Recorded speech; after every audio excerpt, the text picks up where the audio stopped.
അതിപ്പോൾ എല്ലാവരും പുഴത്താറൊക്കെയുണ്ട്. എല്ലാവരും പുഴത്താറൊക്കെയുണ്ട്. ആരും എഴുത്താറൊന്നുമില്ല. അതുകൊണ്ട് ആരെങ്കിലും പുകഴ്ത്തിയാൽ മുഖ്യമന്ത്രി ആവില്ല. അതിന് കോൺഗ്രസ്സിന് ചില ചിട്ടവട്ടങ്ങളൊക്കെയുണ്ട്. കോൺഗ്രസ് നിയമസഭാ കക്ഷിയുടെ ഭൂരിപക്ഷം നോക്കണം, ഡൽഹിയുടെ അഭിപ്രായം അറിയണം. അപ്പോൾ ആ തീരുമാനം ഞാൻ പറഞ്ഞില്ല, മല്ലികാർജ്ജുൻ ഖാർഗെയും രാഹുൽ ഗാന്ധി ഉള്ളപ്പോൾ ഇത് ഇവിടെ വെറുതെ ചർച്ച ചെയ്യേണ്ട ഒരാവശ്യമില്ല. വിളിക്കുന്ന സ്ഥലത്ത് എല്ലാവരും പോവും, ഞങ്ങളും പോവാറൊക്കെയുണ്ട്. പിന്നെ ചെന്നിത്തല പോകുമ്പോൾ മാത്രമേ നിങ്ങൾ ശ്രദ്ധിക്കുന്നുള്ളൂ, ഞങ്ങളൊന്നും പോകുമ്പോൾ നിങ്ങൾ ശ്രദ്ധിക്കുന്നില്ല. നമസ്കാരം, ന്യൂസ് ആൻഡ് ന്യൂസിലേക്ക് സ്വാഗതം. ആളെക്കൂട്ടി ആളാകുന്ന നേതാക്കന്മാരുടെ കൂടാരമാണ് കോൺഗ്രസ് പാർട്ടി. പാർട്ടിക്കുമപ്പുറം ഗ്രൂപ്പ് സമവാക്യങ്ങൾ കാര്യങ്ങൾ നിശ്ചയിക്കുന്ന രീതി ഇനി നടപ്പില്ലെന്ന് തിരിച്ചറിഞ്ഞിട്ടും അതിൻ്റെ ഹാങ് ഓവർ വിട്ടുമാറാത്ത ചിലരുണ്ട് ഇപ്പോഴും. തെരഞ്ഞെടുപ്പിന്റെ കേളുകെട്ട് ഉയരും മുൻപ് ഒന്നാമനാകാനുള്ള ആരവം തീർക്കുകയാണ് സംസ്ഥാന കോൺഗ്രസിന്റെ മുൻനിര നേതാക്കൾ. സാമുദായിക സംഘടനകളെയും വർഗീയ കക്ഷികളെയും കൂട്ടുപിടിച്ചാകും പലരുടെയും മുന്നോട്ടു പോക്കെന്ന സൂചനകൾ ഇപ്പോഴേ ബോധ്യപ്പെട്ടു കഴിഞ്ഞു. തലവന്മാരാകാനുള്ള തത്രപ്പാടിൽ മതനിരപേക്ഷ കേരളം പടിക്കു പുറത്ത് നിർത്തിയ വർഗീയ കക്ഷികളെ കൂട്ടുപിടിച്ചുള്ള പോക്ക് ആ പാർട്ടിക്ക് മാത്രമല്ല ജനാധിപത്യത്തിനും ഗുണം ചെയ്യില്ല.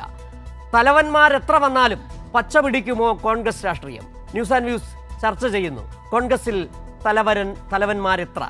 ഇന്ന് ചർച്ചയിൽ പങ്കെടുക്കുന്നത് CPIM നേതാവ് AK ഷാനിബ്, വീക്ഷണം മുൻ എഡിറ്റർ J അജിത് കുമാർ,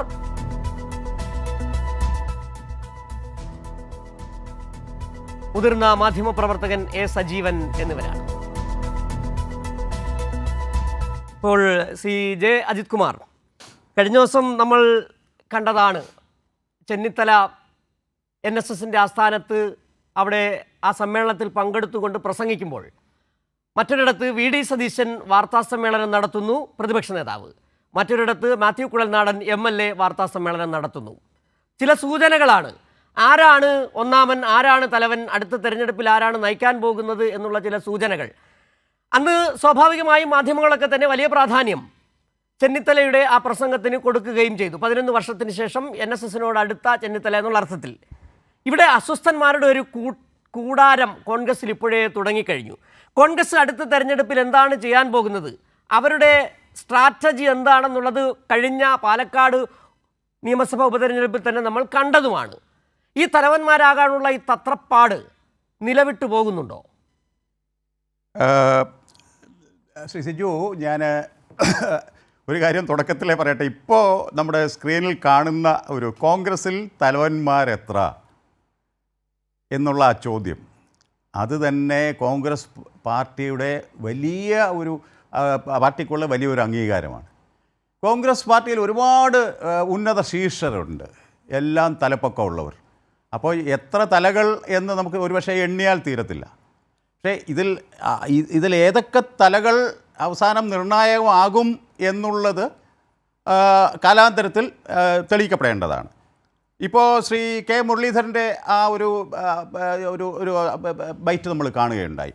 അപ്പോൾ അതിനകത്ത് അദ്ദേഹം പറയുന്നുണ്ട്,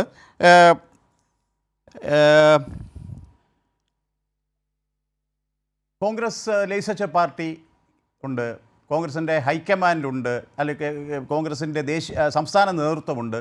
അപ്പോൾ ഈ ഒരുപാട് നേതൃത്വ നിരകളുള്ള, ഏറെ അഭിപ്രായ സ്വാതന്ത്ര്യമുള്ള ഒരു പാർട്ടിയാണ് കോൺഗ്രസ് എന്നുള്ള ആ യാഥാർത്ഥ്യം നമ്മൾ തുടക്കത്തിലേ അംഗീകരിക്കുക. കോൺഗ്രസിൽ എത്ര തലവന്മാരുണ്ട് എന്ന് ചോദിക്കുമ്പോൾ ശ്രീ സിജു, എന്നോട് ദേഷ്യം തോന്നരുത്, ആ ചോദ്യം CPIMനോട് ചോദിച്ചാൽ CPIMൽ എത്ര തലവന്മാരുണ്ട്? ഇപ്പോൾ സത്യം പറഞ്ഞാൽ അഖിലേന്ത്യാ തലത്തിൽ CPIMന് ഒരു തലയില്ല. ദൗർഭാഗ്യവശാൽ ശ്രീ സീതാറാം യെച്ചൂരി അപ്രതീക്ഷിതമായിട്ട് ആകസ്മികമായിട്ട് അകാലത്തിൽ കടന്നു പോയതിന് ശേഷം അഖിലേന്ത്യാ ജനറൽ സെക്രട്ടറി അവിടെ വലിയൊരു ശൂന്യത അവശേഷിക്കുകയാണ്. ആ ശൂന്യത നികത്താൻ CPIMന് ഇതുവരെ കഴിഞ്ഞിട്ടില്ല. ഒരു പക്ഷേ ഇനി സംസ്ഥാന സമ്മേളനമൊക്കെ കഴിഞ്ഞ് പാർട്ടി കോൺഗ്രസ്സിന് ശേഷമായിരിക്കും അതിനൊരു ഉത്തരം കിട്ടുക. ഇപ്പോൾ ഒരു താൽക്കാലിക സംവിധാനം എന്നുള്ളൊരു അഡ്ഹോക്ക് അറേഞ്ച്മെൻറ്റ് എന്നുള്ള രീതിയിലാണ് മുൻ ജനറൽ സെക്രട്ടറി ശ്രീ പ്രകാശ് കാരാട്ട് ഇപ്പോൾ അവിടെ കാര്യങ്ങളിൽ ചുക്കാൻ പിടിക്കുന്നത്. അപ്പോൾ CPIMൽ ഇപ്പോൾ തലയില്ലാത്ത അവസ്ഥയിൽ കോൺഗ്രസിൽ തലകൾ എത്ര ഉണ്ട് എന്നുള്ള ചോദ്യത്തിന് ഏറെ പ്രസക്തിയുണ്ട്. കോൺഗ്രസിൽ തലകൾ എത്രയും ഉണ്ടാകാം, കോൺഗ്രസിനെ പോലെ ഇത്രമേൽ അഭിപ്രായ സ്വാതന്ത്ര്യമുള്ള ഈ ഇന്ത്യ മഹാരാജ്യത്തെ ഏറ്റവും പഴക്കം ചേർന്ന ജനാധിപത്യ സംവിധാനത്തിൽ ഇപ്പോഴും പ്രവർത്തിക്കുന്ന പാർട്ടിയാണ് ഇന്ത്യൻ നാഷണൽ കോൺഗ്രസ്. അപ്പോൾ അവിടെ നിരവധി തലകൾ ഉണ്ടാകാൻ തുടക്കത്തിൽ പറഞ്ഞ പോലെ എല്ലാവരും തലപ്പൊക്കമുള്ളവരാണ്, ഉന്നത ശീർഷർ എന്ന് നമ്മൾ പറയുന്നവർ. ശരി, ശ്രീ അജിത് കുമാർ, താങ്കൾ പറഞ്ഞതുപോലെ തന്നെ താങ്കൾ പറഞ്ഞ് ഭംഗ്യന്തരേണ സൂചിപ്പിച്ചു പോയതുണ്ട്. ഇപ്പോൾ CPIM-ന്റെ സമ്മേളന കാലമാണ് എന്നുള്ളത് പറയുകയും ചെയ്തു. അഡ്ഹോക് കമ്മിറ്റിയുടെ കോർഡിനേറ്ററായി പ്രകാശ് കാരാട്ടുണ്ട് എന്നൊക്കെ താങ്കൾ സൂചിപ്പിക്കുകയും ചെയ്തു. ഇവിടെ കോൺഗ്രസും CPIM-ഉം തമ്മിലുള്ള വ്യത്യാസം എന്ന് പറഞ്ഞാൽ കോൺഗ്രസിൽ ചില തലകളുണ്ട്, CPIM-ൽ ഒരു സംഘടനാ സംവിധാനമുണ്ട്, ഒരു പ്രത്യയശാസ്ത്രമുണ്ട്, രാജ്യത്ത് അവർ മുന്നോട്ട് വെക്കുന്ന കൃത്യമായ രാഷ്ട്രീയമുണ്ട്. അത് ഏതെങ്കിലും പ്രത്യേക സാഹചര്യത്തിൽ മാറുന്നതല്ല, വർഗീയതയ്ക്കെതിരായ നിലപാടിൽ മാറ്റമുണ്ടാകുന്നതല്ല. ഇവിടെ കോൺഗ്രസിലെ തന്നെ ഈ താങ്കൾ നേരത്തെ പറഞ്ഞ തലകൾ എത്രയുണ്ട്, ആ തലകൾക്ക് ഓരോ തലയ്ക്കും ഓരോ രീതിയാണ്. കഴിഞ്ഞ ദിവസം തന്നെ സനാതനധർമ്മവുമായി ബന്ധപ്പെട്ട് വന്ന വിവാദത്തിൽ മുഖ്യമന്ത്രി ശിവഗിരിയിൽ നടത്തിയ പ്രസംഗത്തിൽ സനാതനധർമ്മവുമായി ബന്ധപ്പെട്ട് പറഞ്ഞപ്പോൾ VD സതീശൻ പറഞ്ഞത് സനാതനധർമ്മം ഇന്ത്യയുടെ സംസ്കാരമാണ് എന്നുള്ളതാണ്. അത് ആ നിമിഷത്തിൽ തന്നെ കെ സുധാകരൻ തള്ളി. ഇതാണ് ആ തലകളുടെ പ്രശ്നം എന്ന് പറയുന്നത്. കോൺഗ്രസിലെ തലകളെല്ലാം ഓരോന്നും ഓരോ തലകളാണ്. CPM-നെ സംബന്ധിച്ച് ഒരൊറ്റ തലയാണ്, അത് അവരുടെ സംഘടനാ സംവിധാനമാണ്, അത് അവരുടെ പ്രത്യയശാസ്ത്രമാണ്. അതാണ് താങ്കൾ തലകൾ എത്ര ഉണ്ടായാലും ഞാൻ ചോദിച്ച ചോദ്യം ഇതാണ്, ആ തലകൾ പല തലകളായാൽ ആ പാർട്ടി എങ്ങനെ പച്ച പിടിക്കും എന്നുള്ളതാണ്. ആ പാർട്ടി ഇനി ഇപ്പോൾ പച്ച പിടിച്ചുകൊണ്ടിരിക്കുകയാണെന്ന് തന്നെയല്ല, ഇനി 2026 നടക്കാൻ പോകുന്ന കേരള നിയമസഭാ തെരഞ്ഞെടുപ്പിൽ കേരളം എന്ന് പറഞ്ഞാൽ നമ്മുടെ സംസ്ഥാനത്ത് അധികാരത്തിലേക്ക് വരാൻ പോകുന്ന ഐക്യജനാധിപത്യ മുന്നണിയുടെ നേതൃസ്ഥാനത്തിരിക്കുന്ന പാർട്ടി കൂടിയാണ് കോൺഗ്രസ്. അതിനെക്കുറിച്ച് യാതൊരു തർക്കവും വേണ്ട. അപ്പോൾ ഇപ്പോൾ ഈ ചർച്ചയ്ക്ക് നിദാനം തന്നെ അന്ന് 2026 UDF-ന് ഭൂരിപക്ഷം കിട്ടുമ്പോൾ ഏറ്റവും ഉന്നത സ്ഥാനത്തെത്താൻ ആരൊക്കെ ഉണ്ട്, അല്ലെങ്കിൽ ആരൊക്കെ ആയിരിക്കും, ആ കാര്യത്തിൽ എന്ത് കലഹം ഈ പാർട്ടിയിൽ നടക്കും എന്നുള്ളതിനെക്കുറിച്ചാണല്ലോ ഇപ്പോൾ ഏറെ അസ്വസ്ഥത CPIM-നുള്ളത്. അപ്പോൾ അങ്ങനെ ഒരു അസ്വസ്ഥതയ്ക്കും കാര്യമില്ല.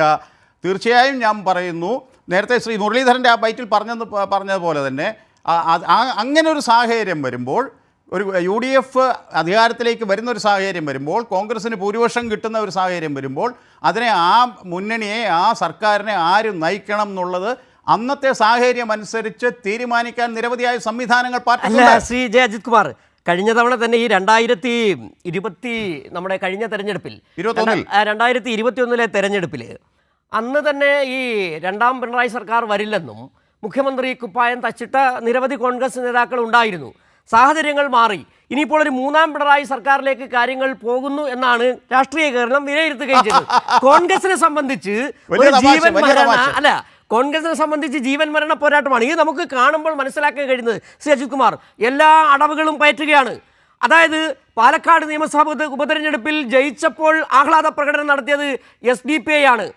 മുന്നണി സംവിധാനം UDF, കോൺഗ്രസ് ഉൾപ്പെടുന്ന UDF മുന്നണി സംവിധാനത്തിലെ പ്രബല പാർട്ടികളിലൊന്നായ ലീഗിൻ്റെ ഇപ്പോൾ ജീവൻ എന്ന് പറയുന്നത് SDPI ജമാഅത്തെ ഇസ്ലാമിയുമാണ്. അവിടെ ഒരു തരത്തിൽ അങ്ങനെ നടക്കുകയാണ്. അപ്പോഴാണ് ഇവിടെ നേതാക്കൾ നേരത്തെ പറഞ്ഞതുപോലെ തലകൾ പലതിങ്ങനെയിരിക്കണം. ഏതായാലും അജിത് കുമാറിലേക്ക് വരെ, ഇപ്പോൾ താങ്കൾ നേരത്തെ പറഞ്ഞൊരു അസ്വസ്ഥത ഉണ്ടല്ലോ CPM-ന്റെ ഒരു അസ്വസ്ഥതയെ സംബന്ധിച്ച്, ഷാനിബ് കൂടി നമുക്കിപ്പോൾ ചേരുകയാണ്. ഷാനിബ്, അങ്ങനെ ഈ കോൺഗ്രസിൻ്റെ പ്രശ്നങ്ങളിൽ CPM-ന് ഒരു അസ്വസ്ഥതയുടെ പ്രശ്നമുണ്ടോ? താങ്കൾക്കറിയാം ഈ കോൺഗ്രസ് രാഷ്ട്രീയത്തിൻ്റെ ഉള്ളുകളികളെക്കുറിച്ച്, പാലക്കാട് നടന്ന കാര്യങ്ങളെക്കുറിച്ചൊക്കെ താങ്കൾക്ക് നല്ല ബോധ്യവുമുണ്ട്. അങ്ങനെ ഒരു അസ്വസ്ഥത നിലവിൽ ഈ കോൺഗ്രസിലെ പ്രശ്നങ്ങളിൽ ഒരു അസ്വസ്ഥത CPM-നുണ്ടോ നിലവിൽ?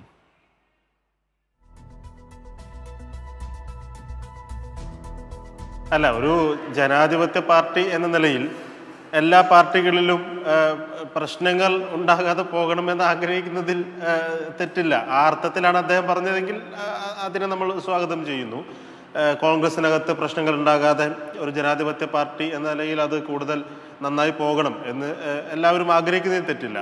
പക്ഷെ കോൺഗ്രസ് നന്നാവില്ല എന്ന് സ്വയം തീരുമാനിച്ചു കഴിഞ്ഞാൽ പിന്നെ നമുക്ക് ആർക്കെങ്കിലും അതിനെ നന്നാക്കാൻ കഴിയും?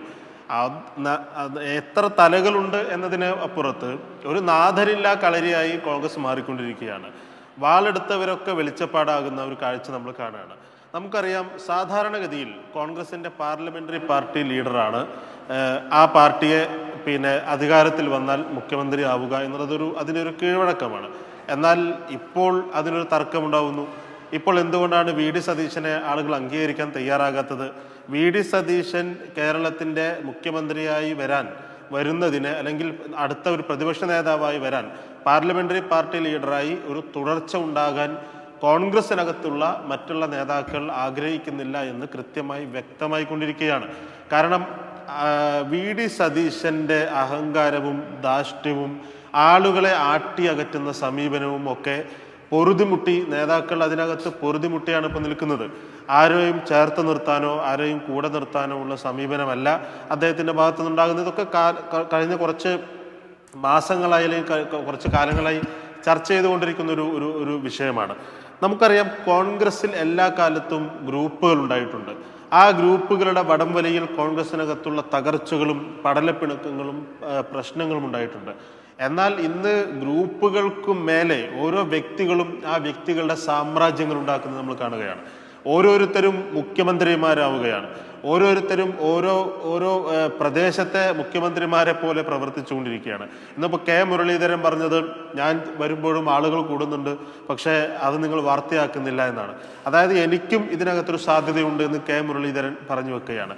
പാർലമെന്റ് തെരഞ്ഞെടുപ്പിൽ മത്സരിക്കാനില്ല, ഇനി ഒരു തെരഞ്ഞെടുപ്പിൽ മത്സരിക്കാനില്ല എന്ന് പറഞ്ഞ കെ മുരളീധരൻ ഇനി നിയമസഭാ തെരഞ്ഞെടുപ്പിൽ മത്സരിക്കുന്നതിനെ കുറിച്ച് ആലോചിക്കുകയും അതുമായി ബന്ധപ്പെട്ട കാര്യങ്ങളുമായി മുന്നോട്ട് പോകുന്നു. രമേശ് ചെന്നിത്തല സമുദായ നേതാക്കളെ കാണാനും അവരുമായി സംസാരിക്കാനും അദ്ദേഹത്തിൻ്റെ പിന്തുണ ഉറപ്പിക്കാനുമുള്ള ശ്രമങ്ങളുമായി മുന്നോട്ട് പോകുന്നു. വി ഡി സതീശൻ ഇതുപോലെ തന്നെ വർഗീയ ശക്തികളെ ചേർത്ത് പിടിക്കാനും അതുമായി ബന്ധപ്പെട്ട് ഏത് വർഗീയ ശക്തികളെ ചേർത്ത് പിടിച്ചിട്ടാണെങ്കിലും RSSന്റെ തോളിൽ കൈയിട്ടും ജമാഅത്തെ ഇസ്ലാമിയുടെ കാല് പിടിച്ചും SDPIയുടെ ഓഫീസിൽ സന്ദർശനം നടത്തിയുമൊക്കെ പാലക്കാട് തെരഞ്ഞെടുപ്പിൽ ജയിക്കാനുള്ള നീക്കം നടത്തിയതിൻ്റെ തുടർച്ച മുഖ്യമന്ത്രിയാകാൻ ഏത് വർഗീയതയുമായി ചേർന്ന് പ്രവർത്തിക്കാനുള്ള തീരുമാനം വി ഡി സതീശനെടുത്ത് മുന്നോട്ട് പോകുന്നു. ഇവിടെയെല്ലാം പ്രശ്നങ്ങൾ ഉണ്ടാകുമ്പോൾ പ്രത്യക്ഷപ്പെടുന്നതിന് വേണ്ടി KC വേണുഗോപാൽ അവിടെ ഇരിക്കുന്നു. അങ്ങനെ നാഥനില്ല കളരിയായി വാളെടുത്തവരൊക്കെ വെളിച്ചപ്പാടായി നിൽക്കുന്ന ഒരു പാർട്ടിയായി കോൺഗ്രസ് അധപതിച്ചിരിക്കുകയാണ്. അതിൻ്റെ സംഘടനാ പ്രവർത്തനങ്ങൾ നടക്കുന്നില്ല. ബൂത്ത് കമ്മിറ്റികളില്ല, അതിന് മണ്ഡലം കമ്മിറ്റികളില്ല, ബ്ലോക്ക് കമ്മിറ്റികളില്ല, ജില്ലാ കമ്മിറ്റികളില്ല.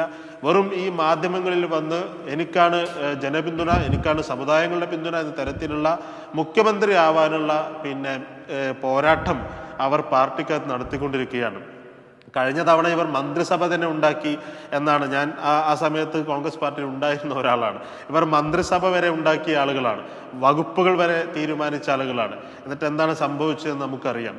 അപ്പോൾ ഒരു പാർട്ടി എന്ന നിലയിൽ ഒരു നയങ്ങളോ തീരുമാനങ്ങളോ ഇല്ല, ആദർശത്തിൽ അധിഷ്ഠിതമായ ഒരു മുന്നോട്ട് പോക്കില്ല.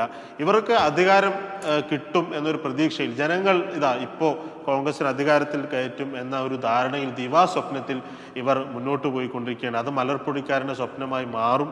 അതിനു വേണ്ടിയുള്ള പ്രവർത്തനങ്ങൾ അവർ തന്നെ നടത്തിക്കൊണ്ടിരിക്കുകയാണ്. ഏതോ ഒരു ഈ അടുത്ത കാലത്ത് കണ്ട ഒരു വാർത്തയിൽ പറഞ്ഞതുപോലെ കോൺഗ്രസിനെ മറ്റാരും തോൽപ്പിക്കാൻ ശ്രമിച്ചില്ലെങ്കിലും കോൺഗ്രസിനെ കോൺഗ്രസ്സുകാർ തന്നെ തോൽപ്പിക്കും. അതിനുള്ള പണികൾ അവർ തുടങ്ങിക്കഴിഞ്ഞിട്ടുണ്ട്. അതാണ് ഇപ്പോൾ കാണുന്നത്. അപ്പോൾ ആ തരത്തിൽ NSSന്റെ പിന്തുണ എനിക്കാണ്, SNDPയുടെ പിന്തുണ എനിക്കാണ് എന്ന തരത്തിൽ നേതാക്കന്മാർ അതിൽ മത്സരിച്ചുകൊണ്ടിരിക്കുകയാണ്. പാർട്ടി ഉണ്ടാക്കാനോ ബൂത്ത് തലത്തിൽ പ്രവർത്തിക്കാനോ വാർഡ് തലത്തിൽ പ്രവർത്തിക്കാനോ അല്ലെങ്കിൽ അത്തരത്തിൽ കമ്മിറ്റികൾ ഉണ്ടാക്കാനുള്ള ഒരു ശ്രമവും കോൺഗ്രസിൻ്റെ ഭാഗത്തുനിന്ന് ഉണ്ടാകുന്നില്ല. അത് ഒരു ജനാധിപത്യ പാർട്ടി എന്ന് പറയാൻ പറ്റാത്ത തരത്തിലുള്ള സമുദായങ്ങളുടെ കോർഡിനേഷന് വേണ്ടി കാത്തിരിക്കുന്ന, അവരുടെ പിന്തുണയ്ക്ക് വേണ്ടി കാത്തിരിക്കുന്ന ഒരു സംഘമായി കോൺഗ്രസ് മാറിക്കൊണ്ടിരിക്കുന്നു എന്നുള്ളതാണ് ഈ അടുത്ത ദിവസങ്ങളിൽ നമുക്ക് മനസ്സിലാക്കാൻ കഴിയുന്നത്. ശരി ഷാനിബ്. ശ്രീ എസ് സജീവൻ, ഇവിടെ നമുക്ക് ഈ കഴിഞ്ഞ ഒരു 2 ആഴ്ചയിലെ മൊത്തത്തിലുള്ള രാഷ്ട്രീയ സ്ഥിതിഗതികൾ പരിശോധിച്ച് നോക്കിക്കഴിഞ്ഞാൽ കഴിഞ്ഞ ഒരു 2016 UDF ഭരണകാലത്തെ ഒരു കാര്യം ഓർമ്മ വരികയാണ്. കോൺഗ്രസിൻ്റെ ഒരു താക്കോല് കൊടപ്പനയ്ക്കൽ തറവാട്ടിലും മറ്റൊരു താക്കോല് പരുന്നയിലുമായിരുന്നു. അവിടെ ഇരുന്നു കൊണ്ട് ആ താക്കോൽ സ്ഥാനത്തെക്കുറിച്ചുള്ള ചർച്ചകളൊക്കെ നമ്മുടെ മുൻപിൽ ഓർമ്മയിൽ വരുന്നുണ്ട്. ഇവിടെ ഈ തെരഞ്ഞെടുപ്പ് ഇനി ഒരു വർഷം കൂടി ഉണ്ട് തെരഞ്ഞെടുപ്പിന്. അവിടെ തെരഞ്ഞെടുപ്പ് അടുക്കുന്നതിന് മുമ്പ് തന്നെ എങ്ങനെയാണ് ഈ നേതാക്കൾ അവർ മുന്നോട്ട് വെക്കുന്ന രാഷ്ട്രീയം എന്താണ്, തെരഞ്ഞെടുപ്പിൽ അവർ കൊണ്ടുവരാൻ പോകുന്ന തന്ത്രം എന്താണ് എന്നത് ഇപ്പോഴേ തന്നെ വ്യക്തമാകുകയാണ്. അതിൽ കഴിഞ്ഞ ദിവസം NSSൽ പരിപാടിയിൽ പങ്കെടുത്ത ചെന്നിത്തല പങ്കെടുത്തപ്പോൾ അതിൻ്റെ പിറ്റേന്ന് SNDP general secretary Vellappally Natesan പറഞ്ഞൊരു കാര്യം ഓർമ്മ വരുന്നു. എന്തായാലും ഈ ചെന്നിത്തല NSSന്റെ പുത്രനാണെന്ന് പറഞ്ഞ് വല്ലാത്ത പറച്ചിലായിപ്പോയി എന്ന് പറയുന്നത് വളരെ കൃത്യമായൊരു ദിശ നമുക്ക് മനസ്സിലാക്കുകയും ചെയ്യുന്നുണ്ട്. എന്താണ് UDF മുന്നോട്ട് വയ്ക്കാൻ പോകുന്നത്, കോൺഗ്രസ് മുന്നോട്ട് വയ്ക്കാൻ പോകുന്നത്, കോൺഗ്രസ് നേതാക്കൾ ഓരോരുത്തരും കൊണ്ടുവയ്ക്കാൻ പോകുന്ന സ്ട്രാറ്റജി എന്താണെന്നുള്ളത് അത് ഒരിക്കലും ആ സാമുദായിക സംഘടനകളെ പ്രീണിപ്പിച്ചുകൊണ്ട് വർഗീയ കക്ഷികളുടെ വോട്ട് മേടിച്ചുകൊണ്ട് വർഗീയതയും സാമുദായികതയും എല്ലാം കൊണ്ടുവരുന്ന രീതിയിലേക്ക് പോവുകയാണ്.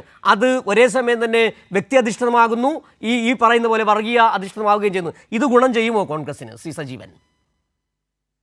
ഒന്നാമത്തെ കാര്യം നമ്മൾ മനസ്സിലാക്കേണ്ടത്, ഈ പറയുന്ന സാമുദായിക സംഘടനകൾക്ക് എത്രമാത്രം രാഷ്ട്രീയ സ്വാധീനമുണ്ട് എന്നുള്ളതാണ്. ശരിയാണ്, NSS വളരെ വലിയ സാമുദായിക സംഘടനയാണ്. അതിനേക്കാൾ വലിയ സാമുദായിക സംഘടനയാണ് SNDP യോഗം. പക്ഷേ ഈ SNDP യോഗത്തിന്റെ നേതാവായിട്ടുള്ള വെള്ളാപ്പള്ളി നടേശൻ പറയുന്നതിനനുസരിച്ചിട്ട് SNDP യോഗത്തിന്റെ അംഗത്വമുള്ള എത്ര പേര് വോട്ട് ചെയ്യും? ഇതേപോലെ തന്നെ സുകുമാരൻ നായർ പറയുന്നതിനനുസരിച്ചിട്ട് എത്ര പേര് വോട്ട് ചെയ്യും? ഈ ഒരു കാര്യമാണ് നമ്മൾ നോക്കേണ്ടത്. ഇവർക്കൊക്കെ രാഷ്ട്രീയത്തിൽ വലിയ സ്വാധീനമില്ല എന്നുള്ള കാര്യം നമുക്ക് നേരത്തെ തന്നെ അറിയാം.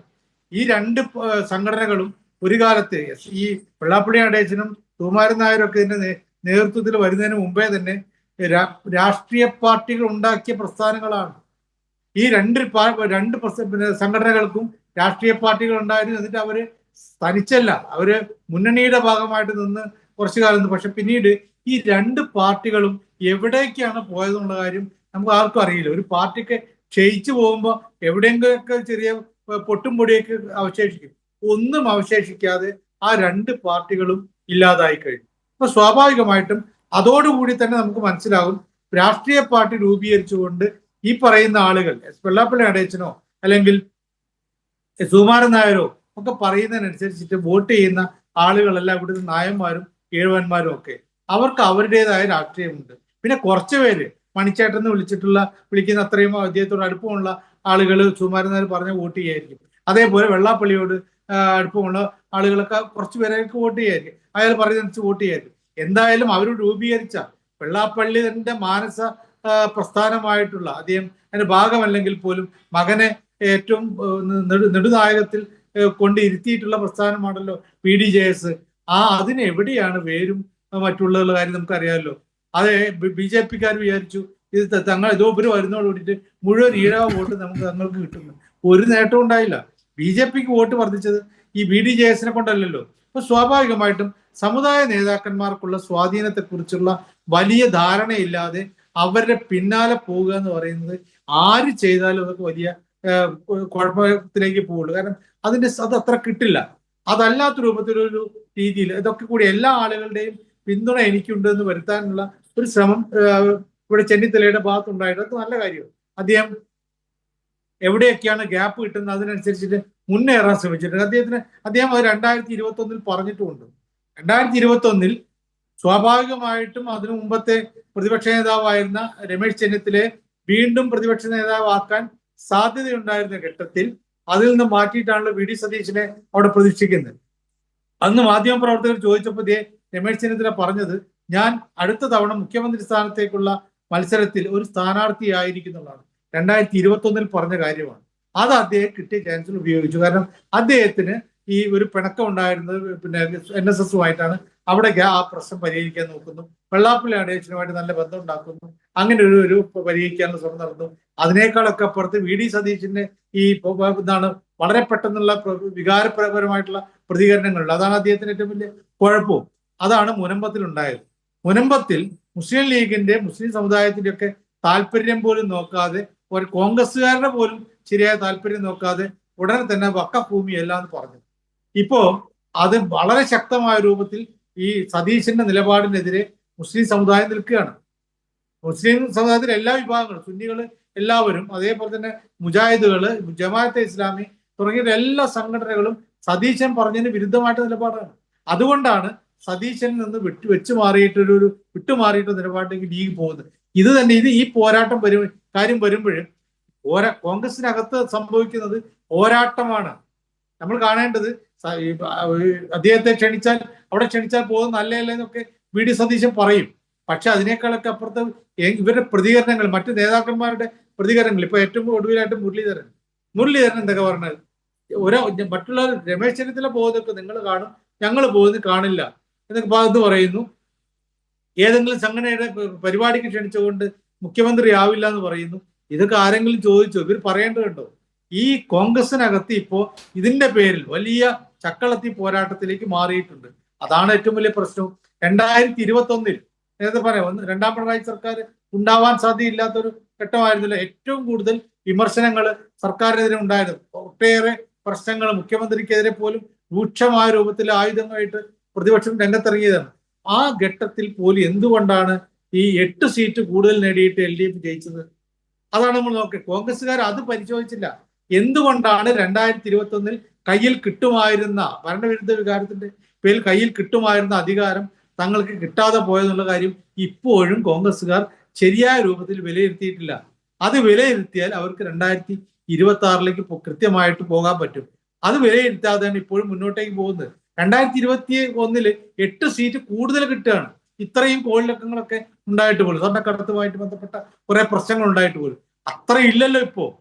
അത്രയും അന്നത്തെ പ്രശ്നങ്ങൾ തന്നെ ഇപ്പോഴും ഉത്തരം കിട്ടാത്ത ചോദ്യമായിട്ട് ED എവിടെ നിൽക്കുന്നു അറിയില്ല, CBI എവിടെ നിൽക്കുന്നു അറിയില്ല. ഇങ്ങനെ ഓരോ അന്വേഷണ ഏജൻസികളും എവിടെയും എത്താതെ നിൽക്കുന്ന ഘട്ടമാണ്. അപ്പൊ സ്വാഭാവികമായിട്ട് അത്രയില്ല. ഈ ഘട്ടത്തിൽ എങ്ങനെയാണ് ഒരുമിച്ച് നിന്നുകൊണ്ട് ഈ ഭരണം തിരിച്ചു പിടിക്കേണ്ടത് എന്നതിനെ കുറിച്ച് പോലും കോൺഗ്രസ്സുകാർക്ക് അറിയില്ല എന്നതിന് ഏറ്റവും വലിയ തെളിവാണ് ഈ രമേശ് ചെന്നിത്തലയെ വിളിച്ചപ്പോൾ അതിനെതിരെ ശക്തമായ രൂപത്തിലുള്ള പ്രതികരണം നടക്കുന്ന MMSന്റെ ഭാഗത്തുനിന്നാണ്, മുരളീധരന്റെ ഭാഗത്തുനിന്നാണ്. ഈ ശരിയായ രൂപത്തിലല്ല പറയുന്നെങ്കിൽ പോലും VD സതീശന്റെ മുഖഭാവത്തിൽ നിന്നാണ്. ഇങ്ങനെ പലതുകൊണ്ട് ഈ എന്തിനാണ് ഈ പ്രശ്നങ്ങളൊക്കെ ഉണ്ടാക്കുന്നത്? VD സതീശൻ ഇതിനിടയിൽ വേറൊരു സുധാകരനെതിരെ പോലും കൊട്ടുകൊടുത്തു. മുഖ്യമന്ത്രിക്കെതിരെ എന്നുള്ള രീതിയിൽ സനാതന ധർമ്മത്തിനെതിരെ മുഖ്യമന്ത്രി പറഞ്ഞ പോലെ അതേ വാചകത്തിൽ പറഞ്ഞ ആളാണ് സുധാകരൻ. എന്നിട്ടോ സുധാകരൻ തള്ളി പറഞ്ഞു. ഇങ്ങനെ മൊത്തം കോൺഗ്രസിനകത്ത് താങ്കൾ പറഞ്ഞ പോലെ കുറെ തലകളുണ്ട്. ഇത് ഏത് തലയാണ് ചിന്തിക്കുന്ന തല, ഏത് തലയാണ് നയിക്കുന്ന തല എന്ന് ഇപ്പോഴും തീരുമാനിച്ചിട്ടില്ല. അതാണ് ഏറ്റവും വലിയ കോൺഗ്രസ് ഇപ്പോൾ നേരിടുന്ന ഏറ്റവും വലിയ ഗതികേട് എന്ന് പറയുന്നത്. തലകൾ കുറെ ഉണ്ട്. അത് തന്നെയാണ് ശ്രീ സജീവൻ താങ്കൾ പറഞ്ഞ തന്നെയാണ്, ഈ തല ചിന്തിക്കുന്ന തല എവിടെ ഉണ്ടെന്നുള്ളതാണ്. ഇവിടെ നേരത്തെ താങ്കൾ സൂചിപ്പിച്ചതുപോലെ തന്നെ ഈ മുനമ്പം വിഷയത്തിൽ അടക്കം എടുത്ത VD സതീശന്റെ നിലപാടുകൾ ഇവിടെ ലീഗിന് ബോധ്യപ്പെടുന്നു, സമസ്തയ്ക്ക് ബോധ്യപ്പെടുന്നു, VD സതീശനെ ആ തല പറ്റുന്ന തലയല്ലെന്ന് ബോധ്യപ്പെടുന്നു, ചെന്നിത്തലയെ കൊണ്ടുവരുന്നു. ഏത് തലയായാലും ഈ പാർട്ടി രക്ഷപ്പെടുമോ എന്നുള്ളൊരു ചോദ്യം ഇപ്പോഴും സജീവനെ പോലെയുള്ള രാഷ്ട്രീയ നിരീക്ഷകർ അടക്കം ചോദിച്ചുകൊണ്ടിരിക്കുകയാണ്. എന്തുകൊണ്ടാണ് ശ്രീ അജിത് കുമാർ ഈ VD സതീശനെ തഴഞ്ഞുകൊണ്ട് സമസ്തയ്ക്കും ലീഗിനും വേറൊരു നിലപാടെടുക്കാൻ ഇപ്പോൾ കഴിയുന്നത്? ചെന്നിത്തലയെ NSSന്റെ ആ വേദിയിലേക്ക് ക്ഷണിക്കുന്നു, സമസ്തയുടെ വേദിയിലേക്ക് ക്ഷണിക്കുന്നു, ലീഗിൻ്റെ വേദിയിലേക്ക് ക്ഷണിക്കുകയും ചെയ്യുന്നു. സതീശന്റെ കാറ്റ് പോയോ നിലവിൽ? ശ്രീ സിജു, എൻ്റെ പ്രിയ സുഹൃത്ത് ശ്രീ സജീവൻ പറഞ്ഞ് നിർത്തിയെടുത്തുനിന്ന് തുടങ്ങണം എന്ന് തോന്നുന്നു. അദ്ദേഹത്തിൻ്റെ ചില ചിന്തകൾ നമ്മൾ പങ്കുവയ്ക്കുകയാണ്. അതൊരു പക്ഷേ ചില കോൺഗ്രസ്സുകാർക്കും അതിൽ നിന്ന് ചില പാഠങ്ങൾ ഉൾക്കൊള്ളാനുണ്ടാകും. അതായത് നമ്മൾ ഇംഗ്ലീഷിൽ പറയില്ല ഐ ഓപ്പണർ, ആരുടെയെങ്കിലുമൊക്കെ കണ്ണും കാതും തുറക്കാൻ പര്യാപ്തമാകും ശ്രീ സജീവൻ്റെ ചില നിരീക്ഷണങ്ങൾ എന്ന് ഞാൻ കരുതുന്നു. പക്ഷേ അതിന് എല്ലാത്തിനോടും ഞാൻ യോജിക്കുന്നുമില്ല. ഈ പറഞ്ഞതുപോലെ ചങ്ങനാശ്ശേരിയിൽ ജനുവരി 2-ാം തീയതി ശ്രീ മന്നത്ത് പത്മനാഭ സമുദായാചാര്യൻ മന്നത്ത് പത്മനാഭൻ്റെ 148-ാം ജന്മദിനവുമായി ബന്ധപ്പെട്ടുള്ള ചടങ്ങിൽ ക്ഷണിക്കപ്പെടുകയാണ് ശ്രീ രമേശ് ചെന്നിത്തല. അദ്ദേഹം അതിൽ പങ്കെടുക്കുന്നു. അവിടെ അപ്പോഴത്തെ സാഹചര്യവും സന്ദർഭവും അനുസരിച്ച് അദ്ദേഹത്തിൻ്റെ ചില ബാല്യകാലം മുതലുള്ള ചില അനുഭവങ്ങളുമൊക്കെ NSS ഒക്കെ ആയിട്ടുള്ള ബന്ധങ്ങളുമൊക്കെ അദ്ദേഹം അയവിറക്കുന്നു. അതൊക്കെ അവിടെ നിൽക്കുന്നു. അതേ സമയത്ത് തന്നെയാണ് ശിവഗിരി തീർത്ഥാടനത്തിൻ്റെ ഭാഗമായിട്ട് ശ്രീ VD സതീശൻ ശിവഗിരിയിലേക്ക് ക്ഷണിക്കപ്പെടുന്നത്. അവിടെ ശ്രീ സതീശൻ അവിടെ ഗുരുദേവനെ സ്മരിച്ചുകൊണ്ട് അദ്ദേഹത്തിന് ആദരമർപ്പിച്ചുകൊണ്ട് നിരവധിയായ കാര്യങ്ങൾ പറഞ്ഞു. അപ്പോൾ SNDPയുടെ ക്ഷണം സ്വീകരിച്ച് VD സതീശൻ പോയതിലോ അല്ലെങ്കിൽ NSSൻ്റെ ക്ഷണം സ്വീകരിച്ച് രമേശ് ചെന്നിത്തല പെരുന്നയിൽ പോയതിലോ നമ്മളൊരു അപാകത കണ്ടെത്തേണ്ട കാര്യമില്ല. അത് എന്ന് തന്നെയല്ല ഈ പറഞ്ഞ ഈ സാമുദായിക സംഘടനകൾ ഒരുപക്ഷെ ഏറ്റവും കൂടുതൽ സ്വാധീനം ചെലുത്തുന്നത് UDFിലായിരിക്കും. സ്ഥാനാർത്ഥി നിർണയത്തിൽ പോലും പല കാലങ്ങളിലും നമുക്കറിയാം ചില മാധ്യമങ്ങൾ പോലും ഇപ്പോൾ കോൺഗ്രസിൻ്റെ സ്ഥാനാർത്ഥി ലിസ്റ്റ് പുറത്തു വന്ന ഉടനെ അതിൽ എത്ര ഒരു പ്രത്യേക ഒരു സമുദായത്തിൽ നിന്ന് അതിൻ്റെ നേതാവ് അപ്പോൾ തന്നെ അതിൻ്റെ ഒരു അനാലിസിസ് നടത്തി അദ്ദേഹം പറയുന്നു ഈ ലിസ്റ്റിൽ നമ്മുടെ സമുദായത്തിൽ നിന്ന് ഇത്ര പേരേ ഉള്ളൂ, അല്ലെങ്കിൽ ഇതിൽ നമ്മുടെ സമുദായത്തിൽ നിന്നും ഇന്ന ആൾ മുഖ്യമന്ത്രി ആയതിനു ശേഷം പിന്നെ നമുക്കൊരു മുഖ്യമന്ത്രി ഉണ്ടായിട്ടില്ല എന്നൊക്കെയുള്ള രീതിയിലുള്ള സാമുദായിക ചേരിതിരിവുണ്ടാക്കുന്ന രീതിയിൽ ഒരു നേതാവ് സ്ഥിരമായിട്ട് പ്രഖ്യാപനങ്ങളും പ്രസ്താവനകളും നടത്തുകയും അതുപോലെ തന്നെ മുഖ്യധാരാ മാധ്യമങ്ങളിൽ പെട്ടുന്ന ഒരു അച്ചടി മാധ്യമം അതിൻ്റെ ഈ പറഞ്ഞ പോലെ UDFൻ്റെ അല്ലെ കോൺഗ്രസിൻ്റെ ലിസ്റ്റിൽ എത്ര മുന്നോക്കക്കാരുണ്ട്, എത്ര പിന്നോക്കക്കാരുണ്ട്. എന്തിനാണ് ഇങ്ങനെ ജാതിയും ഉപജാതിയും പറഞ്ഞ് ഇങ്ങനെ രാഷ്ട്രീയം കലുഷിതമാക്കേണ്ട വല്ല കാര്യമുണ്ടോ? അപ്പോഴാണ് ഇങ്ങനെയുള്ള വിഷയങ്ങൾ വരുന്നത് എന്ന് പറയുമ്പോൾ, നേരത്തെ ശ്രീ സിജു തുടക്കത്തിൽ പറയുകയുണ്ടായി SDPI, ജമാഅത്തെ ഇസ്ലാമി എന്നൊക്കെ പറയുന്നുണ്ട്. അവരുടെയൊക്കെ PDPയുടെ ഉൾപ്പെടെയുള്ള ഒരു 1/4 നൂറ്റാണ്ട് മുമ്പ് PDPയുടെ ഉൾപ്പെടെയുള്ളവരുടെ പിന്തുണ തേടിയത് CPIM ആണ് എന്ന് തന്നെയല്ല. PDPയുടെ ഒരു നേതാവ് യോഗത്തിന് ഹാജരാകാൻ വൈകിയതിൻ്റെ പേരിൽ അവിടെ കാത്തു നിൽക്കുന്ന CPIM സംസ്ഥാന സെക്രട്ടറിയെ നമ്മൾ കണ്ടു. എന്നെ വല്ലാണ്ട് ഒരു ചിന്തിപ്പിച്ച ഒരു ചിത്രമാണ് 2 ദിവസം മുൻപ് നമ്മുടെ പ്രധാനപ്പെട്ട പത്രങ്ങളിലെല്ലാം വന്നത്. കേരളത്തിൻ്റെ മുഖ്യമന്ത്രി ഒരു വേദിയിലേക്ക് കടന്നു വരുന്നു. അവിടെ കസേരയിൽ ഇരിക്കുകയാണ് ഒരു മുസ്ലിം സംഘടനയിലെ ഉന്നത ഒരു നേതാവ്.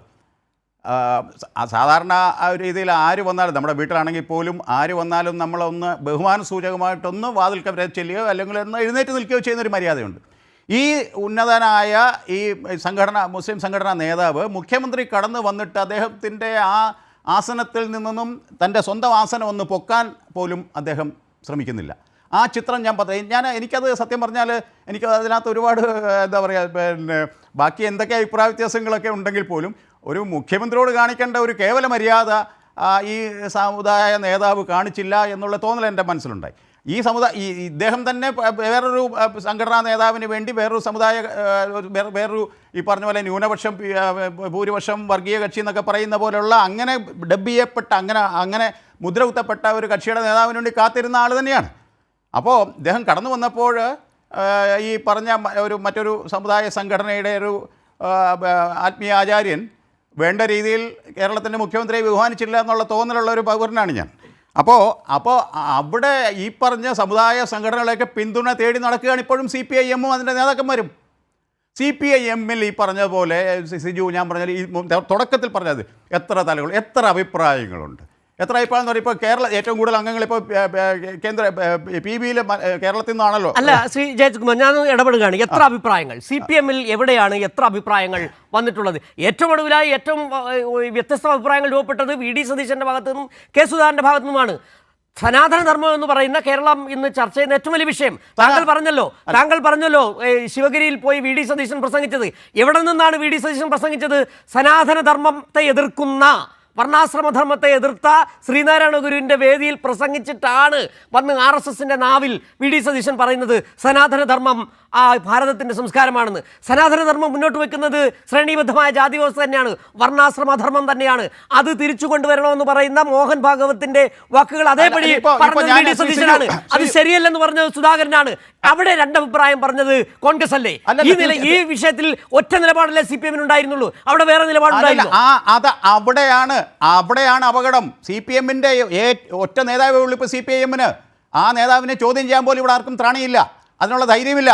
അപ്പോൾ ആ നേതാവ് ഈ പറഞ്ഞ സനാതനധർമ്മം എന്നുള്ള വിഷയം ഇപ്പോൾ അവിടെ ഉന്നയിച്ചിട്ട് സംസ്ഥാനം അഭിമുഖീകരിക്കുന്ന നിരവധിയായ പ്രശ്നങ്ങളുണ്ട്, സാമാന്യ ജനം അഭിമുഖീകരിക്കുന്ന നിരവധിയായ പ്രശ്നങ്ങളുണ്ട്, സംസ്ഥാനം ഭരിക്കുന്ന സർക്കാർ അഭിമുഖീകരിക്കുന്ന ഗുരുതരമായ ഒരുപാട് വിഷയങ്ങളുണ്ട്. അവയിൽ നിന്നെല്ലാം ശ്രദ്ധ വ്യതിചലിക്കാൻ വേണ്ടിയാണ് ഇപ്പോൾ അവിടുത്തെ പ്രസിഡന്റ് സ്വാമി അദ്ദേഹം അത് പറഞ്ഞു. ഒരു ക്ഷേത്രത്തിൽ പോയാൽ എന്തുകൊണ്ട് കുപ്പായം ഊരണം, അല്ലാതെ പോയിക്കൂടെ?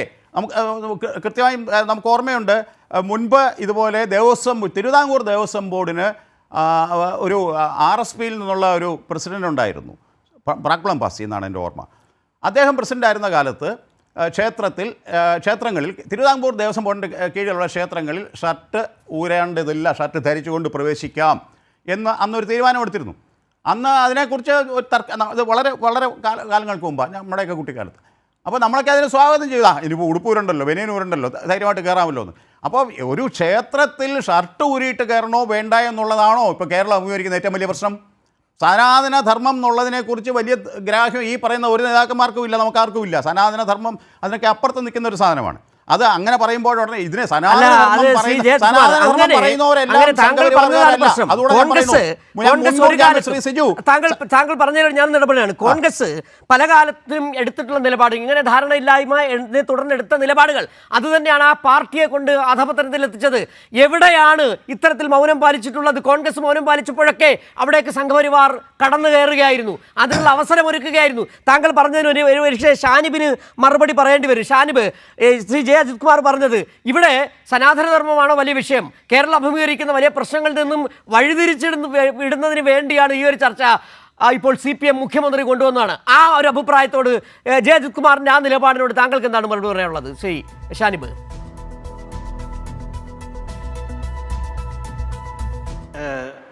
ബഹുമാനായ അജിത് കുമാർ അദ്ദേഹം വസ്തുതകളെ വളച്ചൊടിക്കാൻ ശ്രമിക്കുകയാണ്.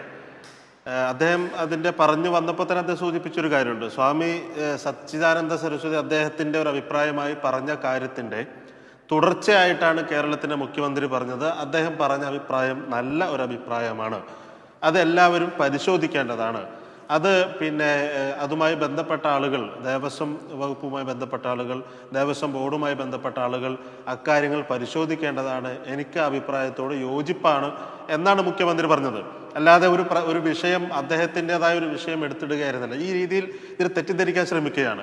ഇത് പലരും കോൺഗ്രസിൻ്റെ പല നേതാക്കളും ഇത് പറയുന്നുണ്ട്. വിഷയത്തിൽ നിന്ന് ശ്രദ്ധ തിരിക്കുന്നതിന് വേണ്ടി അദ്ദേഹം ഒരു അഭിപ്രായം പറയുന്നു എന്ന തരത്തിൽ അദ്ദേഹം പറഞ്ഞത്, കൃത്യമായി പറഞ്ഞത് ഈ ഒരു അഭിപ്രായമാണ് മുന്നോട്ട് വെച്ചത്. പിന്നെ നമുക്കറിയാം എന്താണ് വർണ്ണാശ്രമവും ബന്ധപ്പെട്ട കാര്യങ്ങളുമൊക്കെ, എങ്ങനെയാണ് ഈ രാജ്യത്ത് അത്തരത്തിലുള്ള കാര്യങ്ങളിൽ നിന്ന് രാജ്യം എങ്ങനെയാണ് മുന്നോട്ട് പോയതെന്ന കാര്യത്തെക്കുറിച്ചൊക്കെ നമുക്കെല്ലാവർക്കും അറിയുന്ന കാര്യമാണ്. അതിനെക്കുറിച്ച് പിന്നെ ഒരു ചർച്ച നടത്തുമ്പോൾ, ഒരു പുരോഗമനപരമായ ചർച്ച നടത്താൻ KPCC പ്രസിഡന്റ് ഒരു പുരോഗമനപരമായ ആശയം മുന്നോട്ട് വെക്കാൻ തയ്യാറാകുമ്പോൾ പോലും VD സതീശനാണ് അവിടെ കുത്തിത്തിരിപ്പുണ്ടാക്കാൻ ശ്രമിക്കുന്നത്. അദ്ദേഹം ഇതിനെ വളച്ചൊടിക്കാൻ ശ്രമിച്ചു. എന്തിനാണ് പിന്നെ ഈ ഹിന്ദു ആശയങ്ങളെ മാത്രം ഈ തരത്തിൽ വ്യാഖ്യാനിക്കുന്നത് എന്ന ചോദ്യം RSSന് ചോദിക്കാൻ കഴിയുന്ന തരത്തിൽ അവിടെ രണ്ട് അഭിപ്രായമുണ്ട് എന്ന് വരുത്തി തീർത്തത് VD സതീശനാണ്. യഥാർത്ഥത്തിൽ ഏതെല്ലാം കാര്യങ്ങളെക്കുറിച്ചാണ് നമ്മൾ പറഞ്ഞത്, ഏതെല്ലാം ഹിന്ദുത്വ ആശയങ്ങളിൽ നിന്ന് ഒഴിവാക്കപ്പെടേണ്ട വർണ്ണാശ്രമവുമായി ബന്ധപ്പെട്ട വർണ്ണവിവേചനവുമായി ബന്ധപ്പെട്ട കാര്യങ്ങൾ ഉൾപ്പെടെയുള്ള കാര്യങ്ങളിൽ നിന്ന് പിന്നെ ഈ ഹിന്ദുമതം എങ്ങനെയൊക്കെ സംസ്കരിക്കപ്പെട്ടു, അതിനൊരു തുടർച്ച ഉണ്ടാകണം എന്ന രീതിയിൽ ചർച്ച കൊണ്ടുപോകുന്നതിന് പകരം അത് ഇവിടെ പിന്നെ അതിനെ വളച്ചൊടിക്കാനാണ് പിന്നെ VD സതീശൻ ശ്രമിച്ചത്. RSSന് പറയാനുള്ള അവസരം ഉണ്ടാക്കി കൊടുക്കുകയാണ് ചെയ്തത്. ഇതാ ഹിന്ദുത്വത്തിനെതിരെ, ഹിന്ദു വിശ്വാസികൾക്കെതിരെ മാത്രം ഇവരിങ്ങനെ കുതിര കയറുന്നു എന്ന് BJP സംസ്ഥാന പ്രസിഡന്റിന് പറയാൻ കഴിയുന്ന തരത്തിൽ ആ വിഷയത്തിൽ രണ്ട് അഭിപ്രായമുണ്ടെന്ന് വരുത്തി തീർക്കുകയാണ് VD സതീശൻ ചെയ്തത്. ഒരു പുരോഗമന തരത്തിൽ ചിന്തിക്കുന്ന, വായിക്കുന്ന ഒരാൾ എന്ന നിലയിലാണല്ലോ നമ്മൾ പ്രതിപക്ഷ നേതാവിനെ കാണുന്നത്. എന്നാൽ ഗോൾവൾക്കറുടെ മുമ്പിൽ പോയി നിന്ന് കൈകൂപ്പുന്ന തികഞ്ഞ ഗോൾവൾക്കർ ശിഷ്യനാണ് VD സതീശൻ എന്ന ഞങ്ങൾ മുൻപ് ഉന്നയിച്ച ആരോപണങ്ങൾ അല്ലെങ്കിൽ ആ വസ്തുത അത് കൃത്യമായി ബോധ്യപ്പെടുത്തുന്ന തരത്തിലാണ് ഈ അടുത്ത ദിവസങ്ങളിൽ, അത് മുനമ്പം വിഷയമായിക്കൊള്ളട്ടെ, അതുമായി ഈ പിന്നെ വിഷയമായിക്കൊള്ളട്ടെ, ഇത്തരത്തിൽ എല്ലാ വിഷയങ്ങളിലും അദ്ദേഹം എടുക്കുന്ന നിലപാട്, അദ്ദേഹം ഒരു ഗോൾവൾക്കർ ശിഷ്യനാണ് എന്ന് തെളിയിക്കുന്ന തരത്തിലാണ് അദ്ദേഹത്തെ നിലപാട് മുന്നോട്ട് പോയിക്കൊണ്ടിരിക്കുന്നത്. എന്നാൽ മുസ്ലിം ലീഗ് എടുക്കുന്ന നിലപാട് ജമാഅത്തെ ഇസ്ലാമിയെ ചേർത്ത് നിർത്താനുള്ള നിലപാട് സ്വീകരിക്കുന്നു. SDPIയുമായിട്ട് ചർച്ച നടത്താനുള്ള തീരുമാനമെടുക്കുന്നു. അങ്ങനെ ഈ എല്ലാ വർഗീയതയെയും കോർഡിനേറ്റ് ചെയ്യുന്ന ഒരു മുന്നണിയായി UDFനെ മാറ്റുകയും അങ്ങനെ അധികാരത്തിലേക്ക് വരാൻ കഴിയുമോ എന്നൊരു പരിശ്രമമാണ് ഇപ്പോൾ UDF നടത്തിക്കൊണ്ടിരിക്കുന്നത്. ഗോൾവൾക്കർ ശിഷ്യനായ VD സതീശനെ മുന്നിൽ നിർത്തി ന്യൂനപക്ഷത്തിൻ്റെ വോട്ട് നേടാൻ കഴിയില്ല എന്ന് മുസ്ലിം ലീഗ് തിരിച്ചറിയുകയും മുസ്ലിം ലീഗ് രമേശ് ചെന്നിത്തലയെ മുൻനിർത്തി ഒരു ഭാഗത്തുകൂടെ ജമാഅത്തെ ഇസ്ലാമിയുടെ വോട്ട് പിന്നെ ജമാഅത്തെ ഇസ്ലാമിയുടെ പിന്തുണ നേടി, SDPIയുടെ പിന്തുണ നേടി, അങ്ങനെ ഒരു കോർഡിനേഷൻ, ഒരു വർഗീയ കോർഡിനേഷനാക്കി UDFനെ മാറ്റി എന്തെങ്കിലും ഒരു നേട്ടം ഉണ്ടാക്കാനാണ് ശ്രമിക്കുന്നത്. ഞാൻ തുടക്കം മുതൽ പറഞ്ഞ കാര്യം, ഇത്തരത്തിലാണോ ഒരു തെരഞ്ഞെടുപ്പിനെ ഇവർ നേരിടാൻ പോകുന്നത്? ഇങ്ങനെയാണോ ഇവർ രാഷ്ട്രീയം പറയാൻ പോകുന്നത്? ഇവരുടെ സംഘടനാ പ്രശ്നങ്ങൾ പരിഹരിക്കാൻ ഇവർക്ക് സമയമില്ല. ഇവർക്ക് സംഘടനാ ദൗർബല്യമുണ്ട് എന്ന കണ്ടെത്തലിലേക്ക് ഇവർ എത്തിയാൽ പോലും അത് പരിഹരിക്കാൻ ഇവർക്ക് തീരുമാനങ്ങളില്ല. ഇപ്പോൾ CUC എന്ന് പറയുന്ന ഒരു സംവിധാനം കൊണ്ടുവരാൻ KPCC പ്രസിഡന്റ് ചുമതല ഏറ്റെടുത്തതിന് ശേഷം അദ്ദേഹം അങ്ങനെ ഒരു ശ്രമം നടത്തി. കോൺഗ്രസ് യൂണിറ്റ് കമ്മിറ്റി ഉണ്ടാക്കാനുള്ള ശ്രമമുണ്ടായി. എന്നാൽ അത് മുന്നോട്ട് കൊണ്ടുപോകാൻ സാധിച്ചില്ല. അതുപോലെ ഇവർ ചിന്തൻ ശിബിർ നടത്തി ഒരുപാട് തീരുമാനങ്ങൾ എടുത്തു. ആ തീരുമാനങ്ങളൊന്നും നടപ്പിലാക്കാൻ കഴിയാതെ സംഘടനാപരമായിട്ട് ഒരു അടി പോലും മുന്നോട്ട് പോകാൻ കഴിയാത്ത ഒരു കൂട്ടം പിന്നെ ആളുകൾ, ഒരു പറ്റം ആളുകൾ മാത്രം നയിക്കുന്ന ഭരിക്കുന്ന അവരുടെ കയ്യിൽ മാത്രം ഒരു കോക്കസിൻ്റെ കയ്യിൽ ഒരു രാഷ്ട്രീയ പാർട്ടി കൊണ്ടുപോയി വെച്ചു കൊടുത്തിരിക്കുന്ന അവസ്ഥയാണ് നമുക്കിപ്പോൾ കോൺഗ്രസിൽ കാണാൻ കഴിയുന്നത്.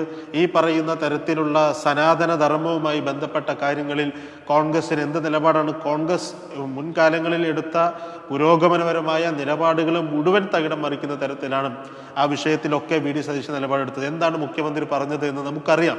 അവിടെ സ്വാമി സച്ചിദാനന്ദ സരസ്വതി പറഞ്ഞതിന് ശേഷം അതിന് തുടർച്ചയായിട്ടാണ് അദ്ദേഹം പറഞ്ഞത്. എന്നാൽ അതിനെ മനസ്സിലാക്കാതെ ഏതെല്ലാം കാര്യങ്ങളെയാണ് നമ്മൾ സനാതന ധർമ്മവുമായി ബന്ധപ്പെടുത്തി നമ്മൾ ഒഴിവാക്കപ്പെടണമെന്ന് ഒരു പുരോഗമന സമൂഹത്തിൽ നമ്മൾ എങ്ങനെയാണ് പറയേണ്ടത്, ആ പറയേണ്ട കാര്യങ്ങളെയാണ് ഉന്നയിച്ചതെങ്കിൽ പോലും അതിനെയല്ല ഇത് ഹിന്ദുക്കൾക്കെതിരെയാണ് എന്ന് പറയാൻ പിന്നെ BJPയുടെ സംസ്ഥാന പ്രസിഡന്റിന് അവസരമുണ്ടാക്കി കൊടുക്കുകയാണ് വി ഡി സതീശൻ ചെയ്തത്. അപ്പം അങ്ങനെ ഒരു വിഭാഗീയത ഉണ്ടാക്കി, പരസ്പരം സംഘർഷങ്ങൾ ഉണ്ടാക്കി, ആശയക്കുഴപ്പങ്ങൾ ഉണ്ടാക്കി എന്തെങ്കിലുമൊക്കെ നേട്ടമുണ്ടാക്കാൻ പറ്റുമോ എന്ന ശ്രമം വി ഡി സതീശൻ്റെ നേതൃത്വത്തിൽ നടന്നുകൊണ്ടിരിക്കുമ്പോൾ എന്നാൽ വി ഡി സതീശന് കോൺഗ്രസിനകത്ത് നിന്നുള്ള പിന്തുണ കിട്ടുന്നില്ല എന്ന യാഥാർത്ഥ്യം ഇപ്പോഴെങ്കിലും അദ്ദേഹം തിരിച്ചറിയുകയാണ്. ആ സമയത്താണ് ഇപ്പോൾ പിന്നെ പെരുന്നയിൽ പോയി രമേശ് ചെന്നിത്തല പ്രസംഗിക്കാൻ തുടങ്ങുമ്പോഴാണ്, രമേശ് ചെന്നിത്തലയുടെ പ്രസംഗം അവിടെ ആരംഭിക്കുമ്പോഴാണ് വി ഡി സതീശൻ ഒരു ഉണ്ടയില്ല വെടിയുമായി പത്രസമ്മേളനം നടത്തി വരുന്നത്.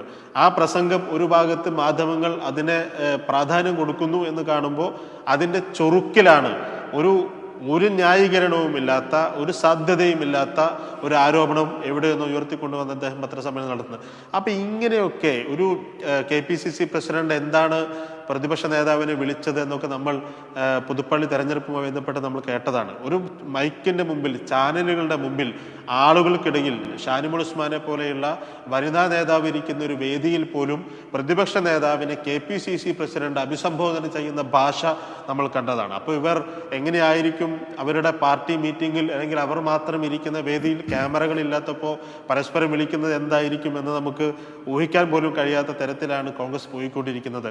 അതിൻ്റെ എല്ലാ അടിത്തറയും തകർന്ന് അതിൻ്റെ ആശയപരമായ പാപ്പരത്വം പൂർണ്ണമായി വ്യക്തമാക്കപ്പെട്ട് ഒരു തരത്തിലും മുന്നോട്ട് പോകാൻ കഴിയാത്ത ഒരു കൂട്ടം ആളുകളുടെ, ഏതാനും ചില ആളുകളുടെ കയ്യിൽ മാത്രം പ്രവർത്തിക്കുന്ന സാമ്പത്തിക ഇടപാടുകളിൽ ഇന്ന് നമുക്കറിയാം വയനാട് 2 ജീവനുകളാണ് പൊലിഞ്ഞു പോയത്. ആ 2 ജീവനുകൾ പൊലിഞ്ഞു പോയത് പെട്ടെന്നൊരു ദിവസം അവർ ആത്മഹത്യ ചെയ്യുകയായിരുന്നില്ല. അവർ പരാതി KPCCക്ക് കൊടുത്തു, DCCക്ക് കൊടുത്തു, നേതാക്കളെ കണ്ടു, പ്രശ്നങ്ങൾക്ക് പരിഹാരമുണ്ടാകണമെന്ന് നിരന്തരം ആവശ്യപ്പെട്ടിട്ടും ആ പ്രശ്നത്തിന് പരിഹാരമുണ്ടാക്കാൻ കോൺഗ്രസിന് സാധിച്ചില്ല. അവസാനം ആത്മഹത്യയിൽ അഭയം പ്രാപിക്കേണ്ട ഒരവസ്ഥയിലേക്ക് 2 പ്രധാനപ്പെട്ട ജീവനുകൾ, ഒരു DCCയുടെ ട്രഷററും അദ്ദേഹത്തിൻ്റെ മകനും ഈ ഭൂമിയിൽ നിന്ന് തന്നെ പിന്നെ ആത്മഹത്യയിൽ അഭയം പ്രാപിക്കേണ്ട ഒരു സാഹചര്യം ഉണ്ടായി എന്ന് പറഞ്ഞാൽ പിന്നെ ആ പാർട്ടി എന്താണ് ചെയ്യുന്നത്? ആ പാർട്ടിക്കകത്തെ സാധാരണക്കാരൻ്റെ പ്രശ്നങ്ങൾ, ആ പാർട്ടിക്കകത്ത് അത് തന്നെയാണ് ഷാനിബ് പറഞ്ഞത് തന്നെയാണ്. പക്ഷേ ഷാനിബ് ഉയർത്തിയ പ്രശ്നങ്ങൾക്ക് കൃത്യമായി അജിത് കുമാറിന് മറുപടി പറയട്ടെ. അജിത് കുമാർ, ഷാനിബ് പറഞ്ഞത് വളരെ കൃത്യമായ ഒരു സ്റ്റേറ്റ്മെന്റ് ആണ്. വർഗീയതയെ കോർഡിനേറ്റ് ചെയ്യുന്ന മുന്നണിയായി UDF മാറിയിരിക്കുന്നു. അതോടൊപ്പം തന്നെയാണ് ഇപ്പോൾ പറഞ്ഞത് അഴിമതി. അതിലേറ്റവും ഒടുവിലത്തെ ഉദാഹരണമാണ് വയനാട് ബത്തേരി ബാങ്ക് അഴിമതിയുമായി ബന്ധപ്പെട്ട് 2 ജീവനുകൾ പൊലിഞ്ഞത്. അങ്കമാലി ബാങ്കിൽ കോൺഗ്രസ് ഭരണസമിതി നടത്തിയ തട്ടിപ്പിനെ തുടർന്ന് 121 കോടി പിഴ വിധിക്കുന്ന അവസ്ഥയുണ്ടായി. ഒരാൾക്കൂട്ടമാണ് കോൺഗ്രസ്, അത് തട്ടിപ്പ് നടത്തുന്ന ആൾക്കൂട്ടമാണ്, വർഗീയതയ്ക്ക് ഒത്താശ പാടുന്ന ആൾക്കൂട്ടമാണ് എന്നാണ് ഇപ്പോൾ ഷാനിബ് പറഞ്ഞത്. ഷാനിബ് പറഞ്ഞതിനകത്ത് ഞാൻ ഒരു പോയിന്റ് പറയാൻ വേണ്ടി കൈപൊക്കിയത് ഇതുകൊണ്ട് തന്നെയാണ്. അതായത് ഇപ്പോൾ വയനാട്ടിലെ ഈ ഒരു ദൗർഭാഗ്യകരമായ 2 മരണങ്ങൾ നടന്നു, അച്ഛനും മകനും. അതൊരു കൊലപാതകമാണെന്ന് വരെ CPIMൻ്റെ വലിയൊരു നേതാവ് പറഞ്ഞു വെച്ചിരിക്കുകയാണ്. അതിപ്പോൾ അദ്ദേഹം അങ്ങനെ പറഞ്ഞ സ്ഥിതിക്ക് അത് തെളിയിക്കാനുള്ള ബാധ്യത അദ്ദേഹത്തിനാണോ, കേരളത്തിലെ പോലീസിനാണോ, അല്ലെങ്കിൽ നീതിന്യായ വ്യവസ്ഥയ്ക്കാണോ എന്നറിയില്ല. എന്തിനാ ഈ വയനാട്ടിലെ കാര്യം പറയണത്? തൃശ്ശൂരെ കരുവന്നൂരൊന്നും മറക്കാറായിട്ടില്ലല്ലോ ശ്രീ ഷാനിബ്. അവിടെ എത്ര ജീവനുകളാണ്. അതായത് CPIM ഭരിക്കുന്ന സഹകരണ സംഘങ്ങളിൽ കോടിക്കണക്കിന് രൂപയുടെ തട്ടിപ്പ് നടന്നിട്ട് അതിൻ്റെ പേരിൽ അവിടുത്തെ നിക്ഷേപകർ അവരുടെ ജീവിതം വഴിമുട്ടി ആത്മഹത്യ ചെയ്ത എത്രയോ പേരുടെ കഥകൾ ഇപ്പോഴും മലയാളി മനസ്സിലുണ്ട്. അവർക്ക് വേണ്ടി നമ്മൾ മാധ്യമങ്ങൾ, പത്രം വായിച്ചവരും ചാനലിൽ കണ്ടവരൊക്കെ അവർക്ക് വേണ്ടി മലയാളി മനസ്സ് കണ്ണീര് പൊഴിച്ചിട്ടുണ്ട്. അപ്പം അത് ഇപ്പം ഈ വയനാട്ടിലെ ഏറ്റവും ഒടുവിൽ നടന്ന പിതാവിൻ്റെയും പുത്രൻ്റെയും കാര്യം മാത്രം ഇപ്പോൾ പറയാതെ എത്രയോ കാലമായിട്ട് നടക്കുന്നു. CPIM ഭരിക്കുന്ന ഞാൻ എൻ്റെ ജില്ലയിൽ പരാതി ഉണ്ടായിരുന്നു എന്നുള്ളതാണ്, പരാതി പരിഹരിക്കാൻ ശ്രമിച്ചോ എന്നുള്ളതാണ്. അല്ലല്ല, ഞാൻ എൻ്റെ ജില്ലയിൽ ഞാൻ പറയാം, ഞാൻ എൻ്റെ ജില്ല അതിപ്പോൾ തിരുവനന്തപുരം അല്ല, മറ്റൊരു ജില്ല, അത് പറയുകയോ പറയാതിരിക്കുകയോ. എൻ്റെ മധ്യ തിരുവിതാംകൂറിലുള്ള അല്ലെ തെക്കൻ കേരളത്തിലുള്ള ഒരു ജില്ലയിലെ സഹകരണ ബാങ്കുകളിൽ മിക്കവാറും ബഹുഭൂരിപക്ഷം സഹകരണ ബാങ്കുകളും CPIM നേതൃത്വത്തിലാണ്. അവിടെയൊക്കെയുള്ള ഓരോ സഹകരണ ബാങ്കിലും നടന്നു വരുന്ന തട്ടിപ്പുകളെക്കുറിച്ച് വളരെ വ്യക്തമായ ബോധ്യമുള്ള ഒരാളാണ് ഞാൻ. മാധ്യമപ്രവർത്തനം എന്നുള്ള രീതിയിലല്ല. നമ്മുടെയൊക്കെ ഒരുപാട് സുഹൃത്തുക്കളും ബന്ധുക്കളും ഒക്കെ അവിടെ നിക്ഷേപകരായിട്ടുണ്ട്. ലക്ഷങ്ങൾ നഷ്ടപ്പെട്ട നമ്മുടെ ബന്ധുക്കളുണ്ട് അവിടെ. ലക്ഷങ്ങൾ എന്ന് പറഞ്ഞാൽ എന്താ പറയുക, ഒരു ജീവിതകാലം മുഴുവനും സമ്പാദിച്ചു കൂട്ടിയ, അല്ലെങ്കിൽ ഒരു 10-30 വർഷം ഏതെങ്കിലും കേന്ദ്ര അല്ലെങ്കിൽ സംസ്ഥാന സർക്കാരുകളെ സേവിച്ചതിന് ശേഷം കിട്ടിയ അവരുടെ റിട്ടയർമെന്റ് ബെനിഫിറ്റ്, ഇതെല്ലാം കൊണ്ട് അത് കക്ഷി രാഷ്ട്രീയത്തിന്റെ ഭാഗം മാത്രമായിട്ടില്ല. കേരളത്തിലെ സഹകരണ മേഖല എന്ന് പറയുന്ന കേരളത്തിൽ നൽകുന്ന സംഭാവനയെ കുറിച്ച് നമുക്കറിയാം. അങ്ങനെ താങ്കളുടെ നാട്ടിൽ ഇത്തരത്തിൽ സഹകരണ സ്ഥാപനങ്ങൾ പ്രശ്നമുണ്ടായിരുന്നെങ്കിൽ ഈ വിഷയങ്ങൾ ഉണ്ടാകുമ്പോൾ പുറത്തു വരേണ്ടതാണ്. ഇവിടെ നേരത്തെ ഷാനിബ് പറഞ്ഞതുപോലെ വയനാട്ടിൽ കൃത്യമായ പരാതി ഉണ്ടായിരുന്നു. വയനാട്ടിൽ കൃത്യമായ പരാതിയുണ്ട്, അങ്കമാലിയിൽ പരാതിയുണ്ട്. എനിക്കൊരു 30 സെക്കൻഡ് തരൂ പ്ലീസ്. സഹകരണ സംഘങ്ങളുടെ തട്ടിപ്പുകൾക്ക് മുഴുവൻ ചുക്കാൻ പിടിക്കുന്നത് CPIM ആണ്. അത് ബഹുഭൂരിപക്ഷ സഹകരണ സംഘങ്ങൾ CPIM-ന്റെ നിയന്ത്രണത്തിന് കീഴിലാണ്. അവിടെ നടക്കുന്ന ലക്ഷങ്ങളുടെ കോടികളുടെ തട്ടിപ്പിനെ കുറിച്ച് ആദ്യം പറയൂ. അവിടെ വഴിയാതരമാക്കപ്പെട്ട പാവങ്ങളുടെ കണ്ണീരിനെ കുറിച്ച് പറയൂ. എന്നിട്ട് വേണമല്ലോ ഈ വയനാട്ടിലെ 2 പേരുടെ കാര്യം പറയാം. അവരോട് നമുക്ക് സഹതാപമുണ്ട്. അതുപോലെ സഹതാപം CPIM-ന് ഇല്ലല്ലോ. ഈ പറഞ്ഞ തിരുവനന്തപുരം ജില്ലയിൽ തന്നെ എത്ര തട്ടിപ്പുകൾ. KSFE-യുടെ സഹകരണ സംഘം, BSNL ടെലികോം എംപ്ലോയീസിൻ്റെ സഹകരണ സംഘം, അതെല്ലാം CPIM ഭരിച്ചുകൊണ്ടിരുന്നതാണ്. അവിടേക്ക് എത്ര ലക്ഷങ്ങളാണ് പാവങ്ങൾക്ക് നഷ്ടപ്പെട്ടത്. VS ശിവകുമാറിന്റെ ഒരു ബാങ്ക് ഇപ്പോഴും എനിക്ക് വ്യക്തമായ അനുഭവം ഉള്ളതാണ്. KSFE എംപ്ലോയീസ് സഹകരണ സംഘം തിരുവനന്തപുരത്തെ, BSNL എംപ്ലോയീസിന്റെ സഹകരണ സംഘം തിരുവനന്തപുരത്തെ. ഇതിനകത്ത് താങ്കൾ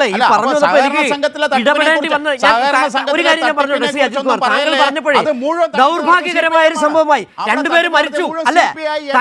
താങ്കൾ പറഞ്ഞല്ലോ കൊലപാതകമാണ് എന്നുള്ള വയനാട്ടിലെ, അത് കൊലപാതകം തന്നെയാണ്. ആ NM വിജയനെ മുന്നിൽ നിർത്തിക്കൊണ്ട് പണം വാങ്ങിയത് ആരൊക്കെയാണെന്ന് ഇന്ന് തന്നെ പോലീസിന്റെ ലിസ്റ്റ് കിട്ടിയിട്ടുണ്ട്.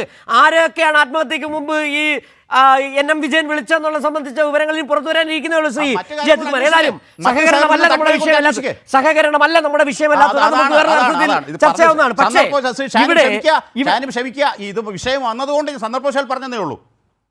അതല്ല ശ്രീ ജയകുമാർ, നമ്മൾ ഈ പറഞ്ഞുകൊണ്ടുവന്ന വിഷയം താങ്കൾ നേരത്തെ പറഞ്ഞ ലാഘവത്തോട് പറഞ്ഞ ഒരു കാര്യത്തിൽ എനിക്കൊന്ന് ഇടപെടേണ്ടതുണ്ട്. കാരണം ഇവിടെ ഒരു വിഷയം വന്നു, സനാതന ധർമ്മവുമായി ബന്ധപ്പെട്ട് സ്വാമി പറഞ്ഞ വിഷയത്തിൽ അത് അദ്ദേഹം പറഞ്ഞത് ശരിയാണെന്ന് മുഖ്യമന്ത്രി എടുത്ത് പറയുമ്പോൾ അത് കേരള സമൂഹത്തിൽ അല്ലെങ്കിൽ രാജ്യത്ത് ഈ RSS മുന്നോട്ട് വെക്കുന്നത് അത് തന്നെയാണെന്ന് പറയുമ്പോൾ അതിന് മറിച്ചൊരു വശമുണ്ടെന്നും ആ രാഷ്ട്രീയമല്ല ഞങ്ങൾ മുന്നോട്ട് വെക്കുന്നതെന്ന് പറഞ്ഞുകൊണ്ട് ഒരു സംസ്ഥാനത്തിൻ്റെ മുഖ്യമന്ത്രി രാഷ്ട്രീയ പാർട്ടിയുടെ നേതാവ് കൂടി ആൾ പറയുമ്പോൾ അതിനെ ആ അർത്ഥത്തിൽ പുരോഗമനപരമായി കൊണ്ടുപോകേണ്ടത് രാഷ്ട്രീയ നേതൃത്വം തന്നെയാണ്.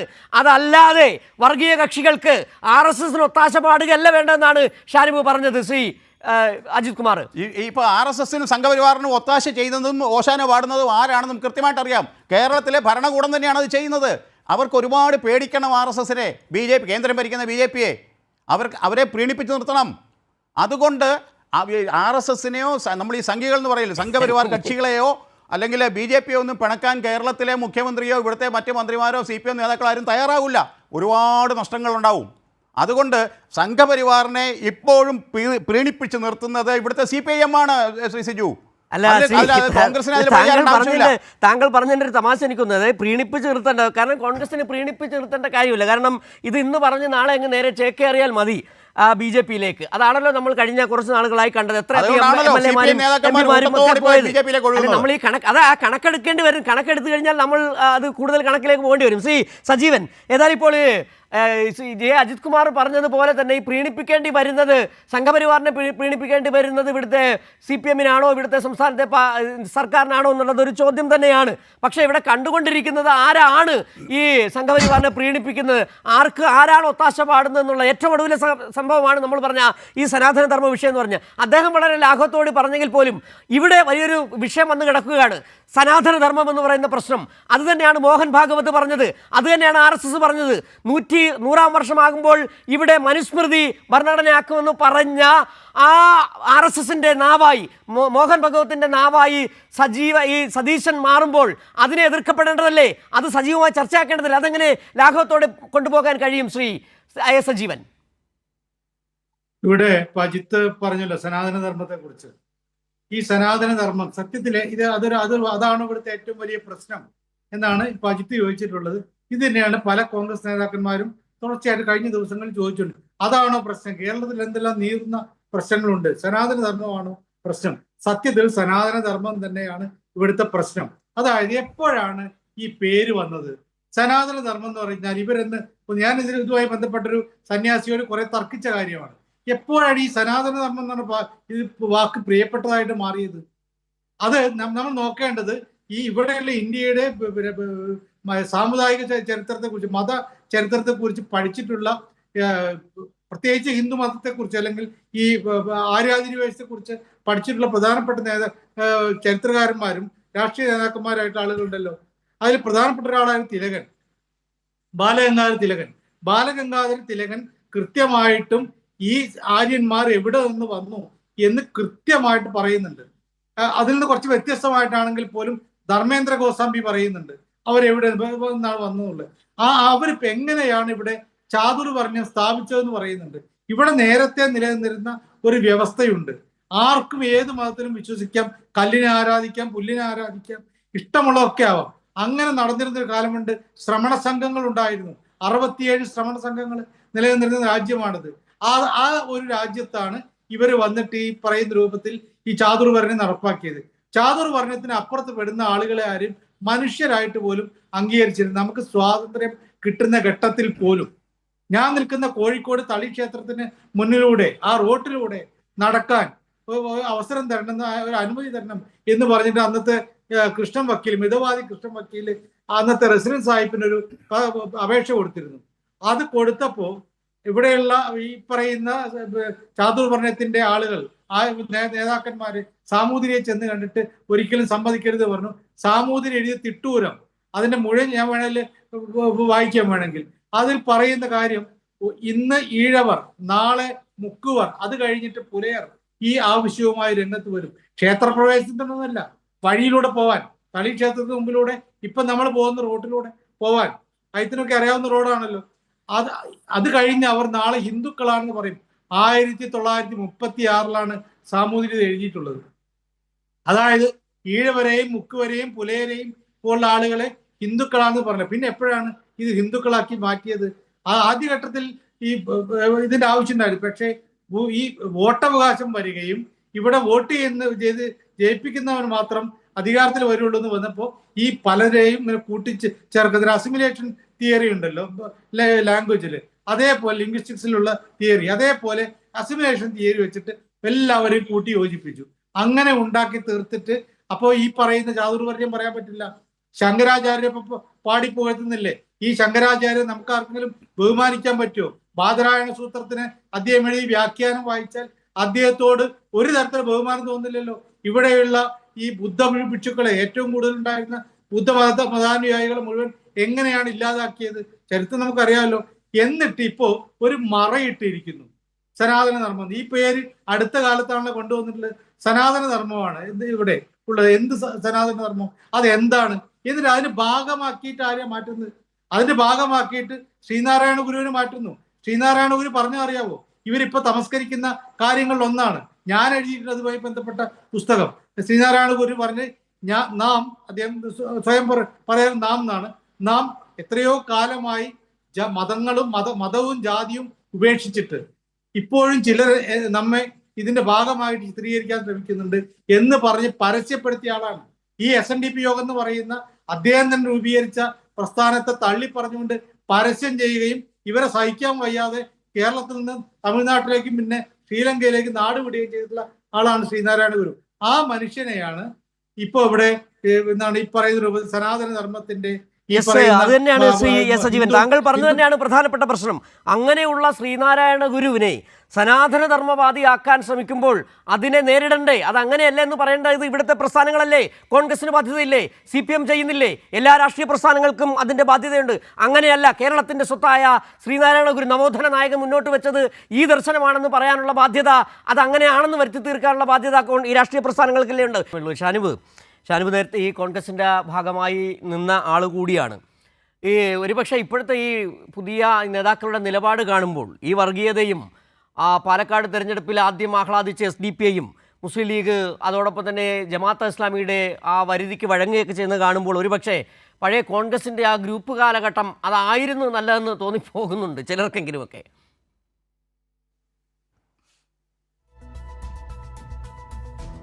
അല്ല, തീർച്ചയായും കോൺഗ്രസ് ഒരു ജനാധിപത്യ പാർട്ടി എന്ന നിലയിൽ ഞാൻ ആദ്യം കോൺഗ്രസ് വിട്ടുവരുന്നതിന് മുമ്പ് ഞാൻ പറഞ്ഞിരുന്ന കാര്യം, കോൺഗ്രസ് മെച്ചപ്പെടുന്നതിന് വേണ്ടിയുള്ള ശ്രമമാണ് നമ്മൾ പാർട്ടിക്കകത്തും നടത്തിയിട്ടുള്ളത്.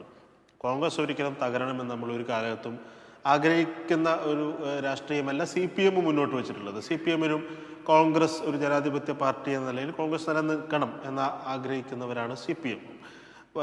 എന്നാൽ കോൺഗ്രസ്സുകാരാണ് തീരുമാനിക്കുന്നത് കോൺഗ്രസ് നിലനിൽക്കരുത് എന്നുള്ള കാര്യം. ഇപ്പോൾ താങ്കൾ സൂചിപ്പിച്ചതുപോലെ ജമാഅത്തെ ഇസ്ലാമി, SDPI പോലെയുള്ള സംഘടനകളുമായി ചർച്ച നടത്താനും അവരുടെ ഓഫീസിൽ പോയി വോട്ട് ചോദിക്കാനും ഒരു സ്ഥാനാർത്ഥി തയ്യാറാകുന്നു എന്ന് പറഞ്ഞാൽ പിന്നെ എന്ത് മതേതരത്വത്തെക്കുറിച്ചാണ് കോൺഗ്രസ് മുന്നോട്ട് വയ്ക്കുന്നത്? പാലക്കാട് തെരഞ്ഞെടുപ്പിൻ്റെ ഫലപ്രഖ്യാപനം കഴിഞ്ഞ് ആദ്യ പ്രകടനം നടത്തുന്നത് SDPI ആണ്.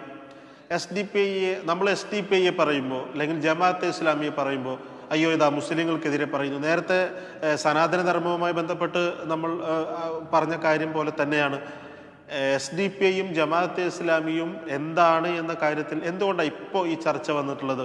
ഈ ചർച്ച വന്നത് ഒന്നാമത്തെ കാരണം ഈ പാലക്കാട് SDPIയുടെ ആഹ്ലാദ പ്രകടനം ഉണ്ടായി എന്നതാണ്.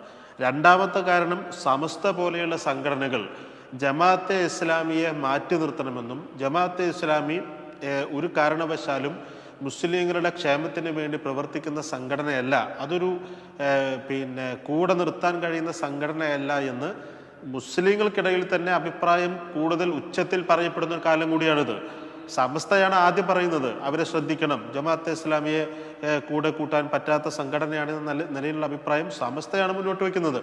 എന്നാൽ പോലും അത് ഇവർക്ക് വ്യക്തമാകുന്നില്ല എന്നുള്ളത്, എന്നിട്ട് പോലും മുസ്ലിം ലീഗിന് അത് വ്യക്തമാകുന്നില്ല എന്നുള്ളതാണ്. എന്നിട്ട് പോലും കോൺഗ്രസ് ആ അഭിപ്രായം പങ്കുവെക്കാൻ തയ്യാറാകുന്നില്ല എന്നുള്ളതാണ്.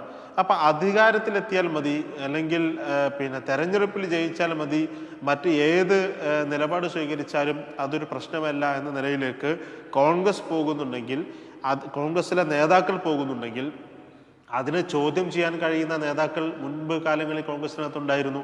അത് ശരിയല്ല എന്ന് പറയാൻ നമുക്കറിയാം, ആര്യാടൻ മോഹനെ പോലെയുള്ള നേതാക്കൾ കോൺഗ്രസിലുണ്ടായിരുന്നു. ഇപ്പോൾ അത് ചോദ്യം ചെയ്യാൻ ഒരാൾ പോലും കോൺഗ്രസിനകത്തില്ല എന്നുള്ളതാണ്. കോൺഗ്രസ് ചെയ്യുന്ന തെറ്റായ നയങ്ങൾക്കെതിരെ പ്രതികരിക്കാൻ അല്ലെങ്കിൽ അതിനെതിരെ പ്രതിഷേധിക്കാൻ തയ്യാറാകുന്ന ആളുകളെ മുഴുവൻ പ്രാണികളെന്നും പുഴുക്കളും എന്ന് വിളിച്ച് ആ പാർട്ടിയിൽ നിന്ന് അകറ്റിക്കൊണ്ടിരിക്കുകയാണ്. അതിനകത്തൊരു നിലപാട് സ്വീകരിക്കുന്ന ആളുകൾക്ക് നിൽക്കാൻ കഴിയാത്തൊരു പാർട്ടിയായി കോൺഗ്രസ് മാറിക്കൊണ്ടിരിക്കുകയാണ്. ഒരു അഭിപ്രായം പറയുന്ന ആളുകൾക്ക് നിൽക്കാൻ കഴിയാത്ത പാർട്ടിയായി കോൺഗ്രസ് മാറിക്കൊണ്ടിരിക്കുകയാണ്. അപ്പോൾ അടിമുടി കോൺഗ്രസ് ഒരു സംഘടന എന്ന നിലയിൽ ഒരു നിലപാട് മുന്നോട്ട് വെക്കാൻ കഴിയുന്ന, ഒരു സംഘടനയായി പോലും പരിഗണിക്കാൻ കഴിയാത്ത ഒരാൾക്കൂട്ടത്തെ ഏതാനും ചില ആളുകൾ ചേർന്നൊരു കോക്കസ് നേതൃത്വം കൊടുക്കുകയും ആ ആൾക്കൂട്ടത്തെ നയിച്ചു കൊണ്ടുപോവുകയും ചെയ്യുന്ന കാഴ്ച നമ്മൾ കേരളത്തിൽ കണ്ടുകൊണ്ടിരിക്കുകയാണ്. അതിന് എന്തും പറയാൻ, ഇപ്പോൾ നേരത്തെ പറഞ്ഞു CPMൽ അഭിപ്രായ വ്യത്യാസമില്ല എന്നാണ് നേരത്തെ അജിത് കുമാർ ചോദിച്ചത്. ഏത് കാര്യത്തിലാണ് CPM അഭിപ്രായ വ്യത്യാസമുള്ളത്? ഇപ്പോൾ സമ്മേളനങ്ങൾ നടക്കുന്നു, എത്ര മനോഹരമായിട്ടാണ് ആ സമ്മേളനങ്ങളിൽ കാര്യങ്ങൾ മുന്നോട്ട് പോകുന്നത്. അഭിപ്രായ വ്യത്യാസങ്ങളുണ്ട്, ആ അഭിപ്രായ വ്യത്യാസങ്ങൾ സമ്മേളനത്തിൽ പറയുന്നുണ്ട്. ആ സമ്മേളനത്തിൽ അഭിപ്രായ വ്യത്യാസങ്ങൾ പറഞ്ഞ് അവിടെ തന്നെ തീർപ്പാക്കി അത് അഭിപ്രായങ്ങൾ രേഖപ്പെടുത്തി ഒരു തീരുമാനമെടുത്ത് ആ പാർട്ടി മുന്നോട്ട് പോവുകയാണ്. അവിടെ നടക്കുന്ന തർക്കം സ്ഥാനാർത്ഥി നിർണയവുമായി ബന്ധപ്പെട്ട തർക്കമല്ല. അവിടെ നടക്കുന്ന ഈ CPM-ൽ നടക്കുന്ന തർക്കം എന്ന് പറയുന്നത് ആര് മുഖ്യമന്ത്രിയാകണമെന്ന തർക്കമല്ല. CPM-ൽ നടക്കുന്ന തർക്കം ഏത് സീറ്റിൽ ആരെ മത്സരിപ്പിക്കണമെന്ന തർക്കമല്ല. CPM സമ്മേളനത്തിൻ്റെ ഭാഗമായി ജനാധിപത്യ രീതിയിലുള്ള അഭിപ്രായങ്ങളും അഭിപ്രായ വ്യത്യാസങ്ങളും ആ പാർട്ടിക്കകത്ത് പറഞ്ഞ് ബഹുമാനായ സഖാവ് ഗോവിന്ദൻ മാഷ് സൂചിപ്പിച്ചതുപോലെ ഒരു ശുദ്ധീകരിക്കപ്പെട്ട പാർട്ടിയായി ഈ പാർട്ടി മുന്നോട്ട് വരികയാണ്. എന്നാൽ കോൺഗ്രസിൽ എന്താ നടക്കുന്നത്? ഇപ്പോൾ DYFIയുടെ ഈ വരുന്ന 9, 10, 11 ദിവസങ്ങളിൽ കൊച്ചിയിൽ വെച്ച് അവരുടെ DYFIയുടെ യൂത്ത് ലിറ്ററേച്ചർ നടക്കുകയാണ്. ഈ തരത്തിലൊക്കെ DYFIയും CPM-ഉം SFIയും അതുപോലെ വിദ്യാർത്ഥി സംഘടനകളും ബാലസംഘം ഉൾപ്പെടെയുള്ള സംഘടനകൾ അതിൻ്റെ പ്രവർത്തനങ്ങളുമായി മുന്നോട്ട് പോയിക്കൊണ്ടിരിക്കുകയാണ്. കോൺഗ്രസിൽ ഈ തർക്കം തുടരുകയാണ്. കോൺഗ്രസിന്റെ സംഘടന പ്രശ്നങ്ങൾ പരിഹരിക്കാൻ അവർക്ക് സാധിക്കുന്നില്ല. അവരുടെ നേതൃത്വപരമായ ഷാനിബ് അത് ഒരു വശത്ത് അങ്ങനെ തന്നെയാണ്. ഷാനിബ് പറഞ്ഞ പോലെ തന്നെയാണ് അവരുടെ തർക്കം. ഷാനിബ് അവരുടെ സമയപരിമിതിയുണ്ട്. ശ്രീ ജെ അജിത് കുമാർ, ഷാനിബ് പറഞ്ഞതിന്റെ രത്നച്ചുരുക്കം ഈ അധികാരത്തിനു വേണ്ടി അപകടകരമായ കളിയാണ് കോൺഗ്രസ് എന്ന് പറയുന്ന പാർട്ടി കളിക്കുന്നത്. അതിലെ നേതാക്കൾ ഇപ്പോൾ നടത്തിക്കൊണ്ടിരിക്കുന്നത് അതുതന്നെയാണ്. ഏത് വിധേനയും അധികാരം പിടിക്കാൻ വേണ്ടി ഏത് വർഗീയ കക്ഷിയുടെയും വോട്ട് നേടാൻ നടത്തുന്ന ശ്രമങ്ങൾ അത് അപകടകരമാണ്. അത് ഈ മതനിരപേക്ഷ കേരളം, അതായത് കേരളത്തിൻ്റെ ഒരു സോഷ്യൽ സെക്കുലർ ഫാബ്രിക്കിനെ തകർക്കാൻ പോകുന്നതാണ്. അത് ബോധ്യപ്പെടുന്നില്ലേ നിങ്ങൾക്കെന്നാണ് ചോദിച്ചത്. അല്ലല്ല, അത് എല്ലാവർക്കും ബോധ്യപ്പെടണം ജോ. ഞാൻ പറയേണ്ട അത് കോൺഗ്രസിന് മാത്രമല്ല, കോൺഗ്രസിനെ മാത്രം എന്തിനും കുറ്റപ്പെടുത്തണം. CPIM എല്ലാ കാലത്തും അനുവർത്തിച്ചു വന്നിരുന്ന നയം അതായിരുന്നു. ഇപ്പോൾ കൂടെ മുഖ്യമന്ത്രി പറയാറുണ്ട് കേവലം 4 വോട്ടിന് വേണ്ടി വർഗീയ കക്ഷി. ഇത് അദ്ദേഹം സംസ്ഥാന സെക്രട്ടറി ആയിരുന്ന കാലം മുതലേ ചെയ്തു വന്നിരിക്കുന്ന കാര്യമാണ്. വർഗീയ കക്ഷികളെ കൂട്ടുപിടിച്ച് എങ്ങനെങ്കിലും 4 സീറ്റ് ഒപ്പിക്കാൻ വേണ്ടി അവരുമായിട്ട് വിട്ടുവീഴ്ച ചെയ്യുന്ന, പ്രീണനം നടത്തുന്ന ഇടപാട് പണ്ടും CPIM-നുണ്ട്, ഇപ്പോഴും തുടർന്നുകൊണ്ടിരിക്കുന്നു. എന്തിന് കോൺഗ്രസിനെ കുറ്റം പറയണം? CPIM എല്ലാ കാലത്തും അനുവർത്തിച്ചു വന്നിരുന്ന ഒരു നയമാണത്. ഈ പറഞ്ഞ പോലെ SDPIയോ ഈ പറഞ്ഞ ജമാഅത്തെ ഇസ്ലാമിയോ അല്ല ആരെയും നമ്മൾ പേരെടുത്ത് പറയുന്നില്ല. ഏത് വർഗീയ കക്ഷിയോടും സമരസപ്പെടുന്നത്, അത് ന്യൂനപക്ഷ വർഗീയതയായാലും ഭൂരിപക്ഷ വർഗീയതയായാലും അധികാരത്തിലേക്ക് എത്താൻ, അല്ലെങ്കിൽ ഈ പറഞ്ഞ പോലെ 3-4 സീറ്റിന് വേണ്ടിയോ 10,000 വോട്ടിന് വേണ്ടിയോ അവരോട് ഒരു രഞ്ജിപ്പിലേക്ക് പോകുന്ന ആ വഴിയിലേക്ക് പോകുന്ന നിലപാട് ഒരു പാർട്ടിയും സ്വീകരിക്കുന്നത് കേരളത്തിന്റെ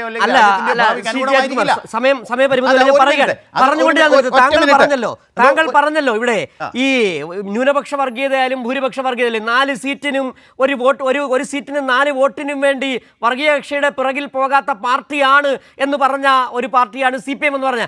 അങ്ങനെ ആർജവത്തോട് പറയാൻ ഇവിടെ കോൺഗ്രസിന് കഴിഞ്ഞിട്ടുണ്ടോ? ഞങ്ങൾക്ക് SDPയുടെ വോട്ട് വേണമെന്ന് പറയാൻ കോൺഗ്രസിന് കഴിഞ്ഞിട്ടുണ്ടോ? അങ്ങനെ പറഞ്ഞിട്ട് മാത്രം കാര്യമുണ്ടോ ശ്രീ സിജു? പറച്ചിലൊന്ന്, പ്രവൃത്തി മറ്റൊന്ന്. CPIM ഏത് ആരുടെ വോട്ടും തേടാൻ വേണ്ടി വലിയ ചതുരതയുള്ള വലിയ ചാതുര്യം കാണിക്കുന്ന പാർട്ടിയാണ് CPM. അത് വർഗീയ കക്ഷിയായാലും ന്യൂനപക്ഷമായാലും ഭൂരിപക്ഷമായാലും അധികാരം നിലനിർത്താനും സീറ്റുകൾ നേടാനും വേണ്ടി, വോട്ടുകൾ വർദ്ധിപ്പിക്കാനും വേണ്ടി ഏത് വർഗീയ കക്ഷിയുമായിട്ട്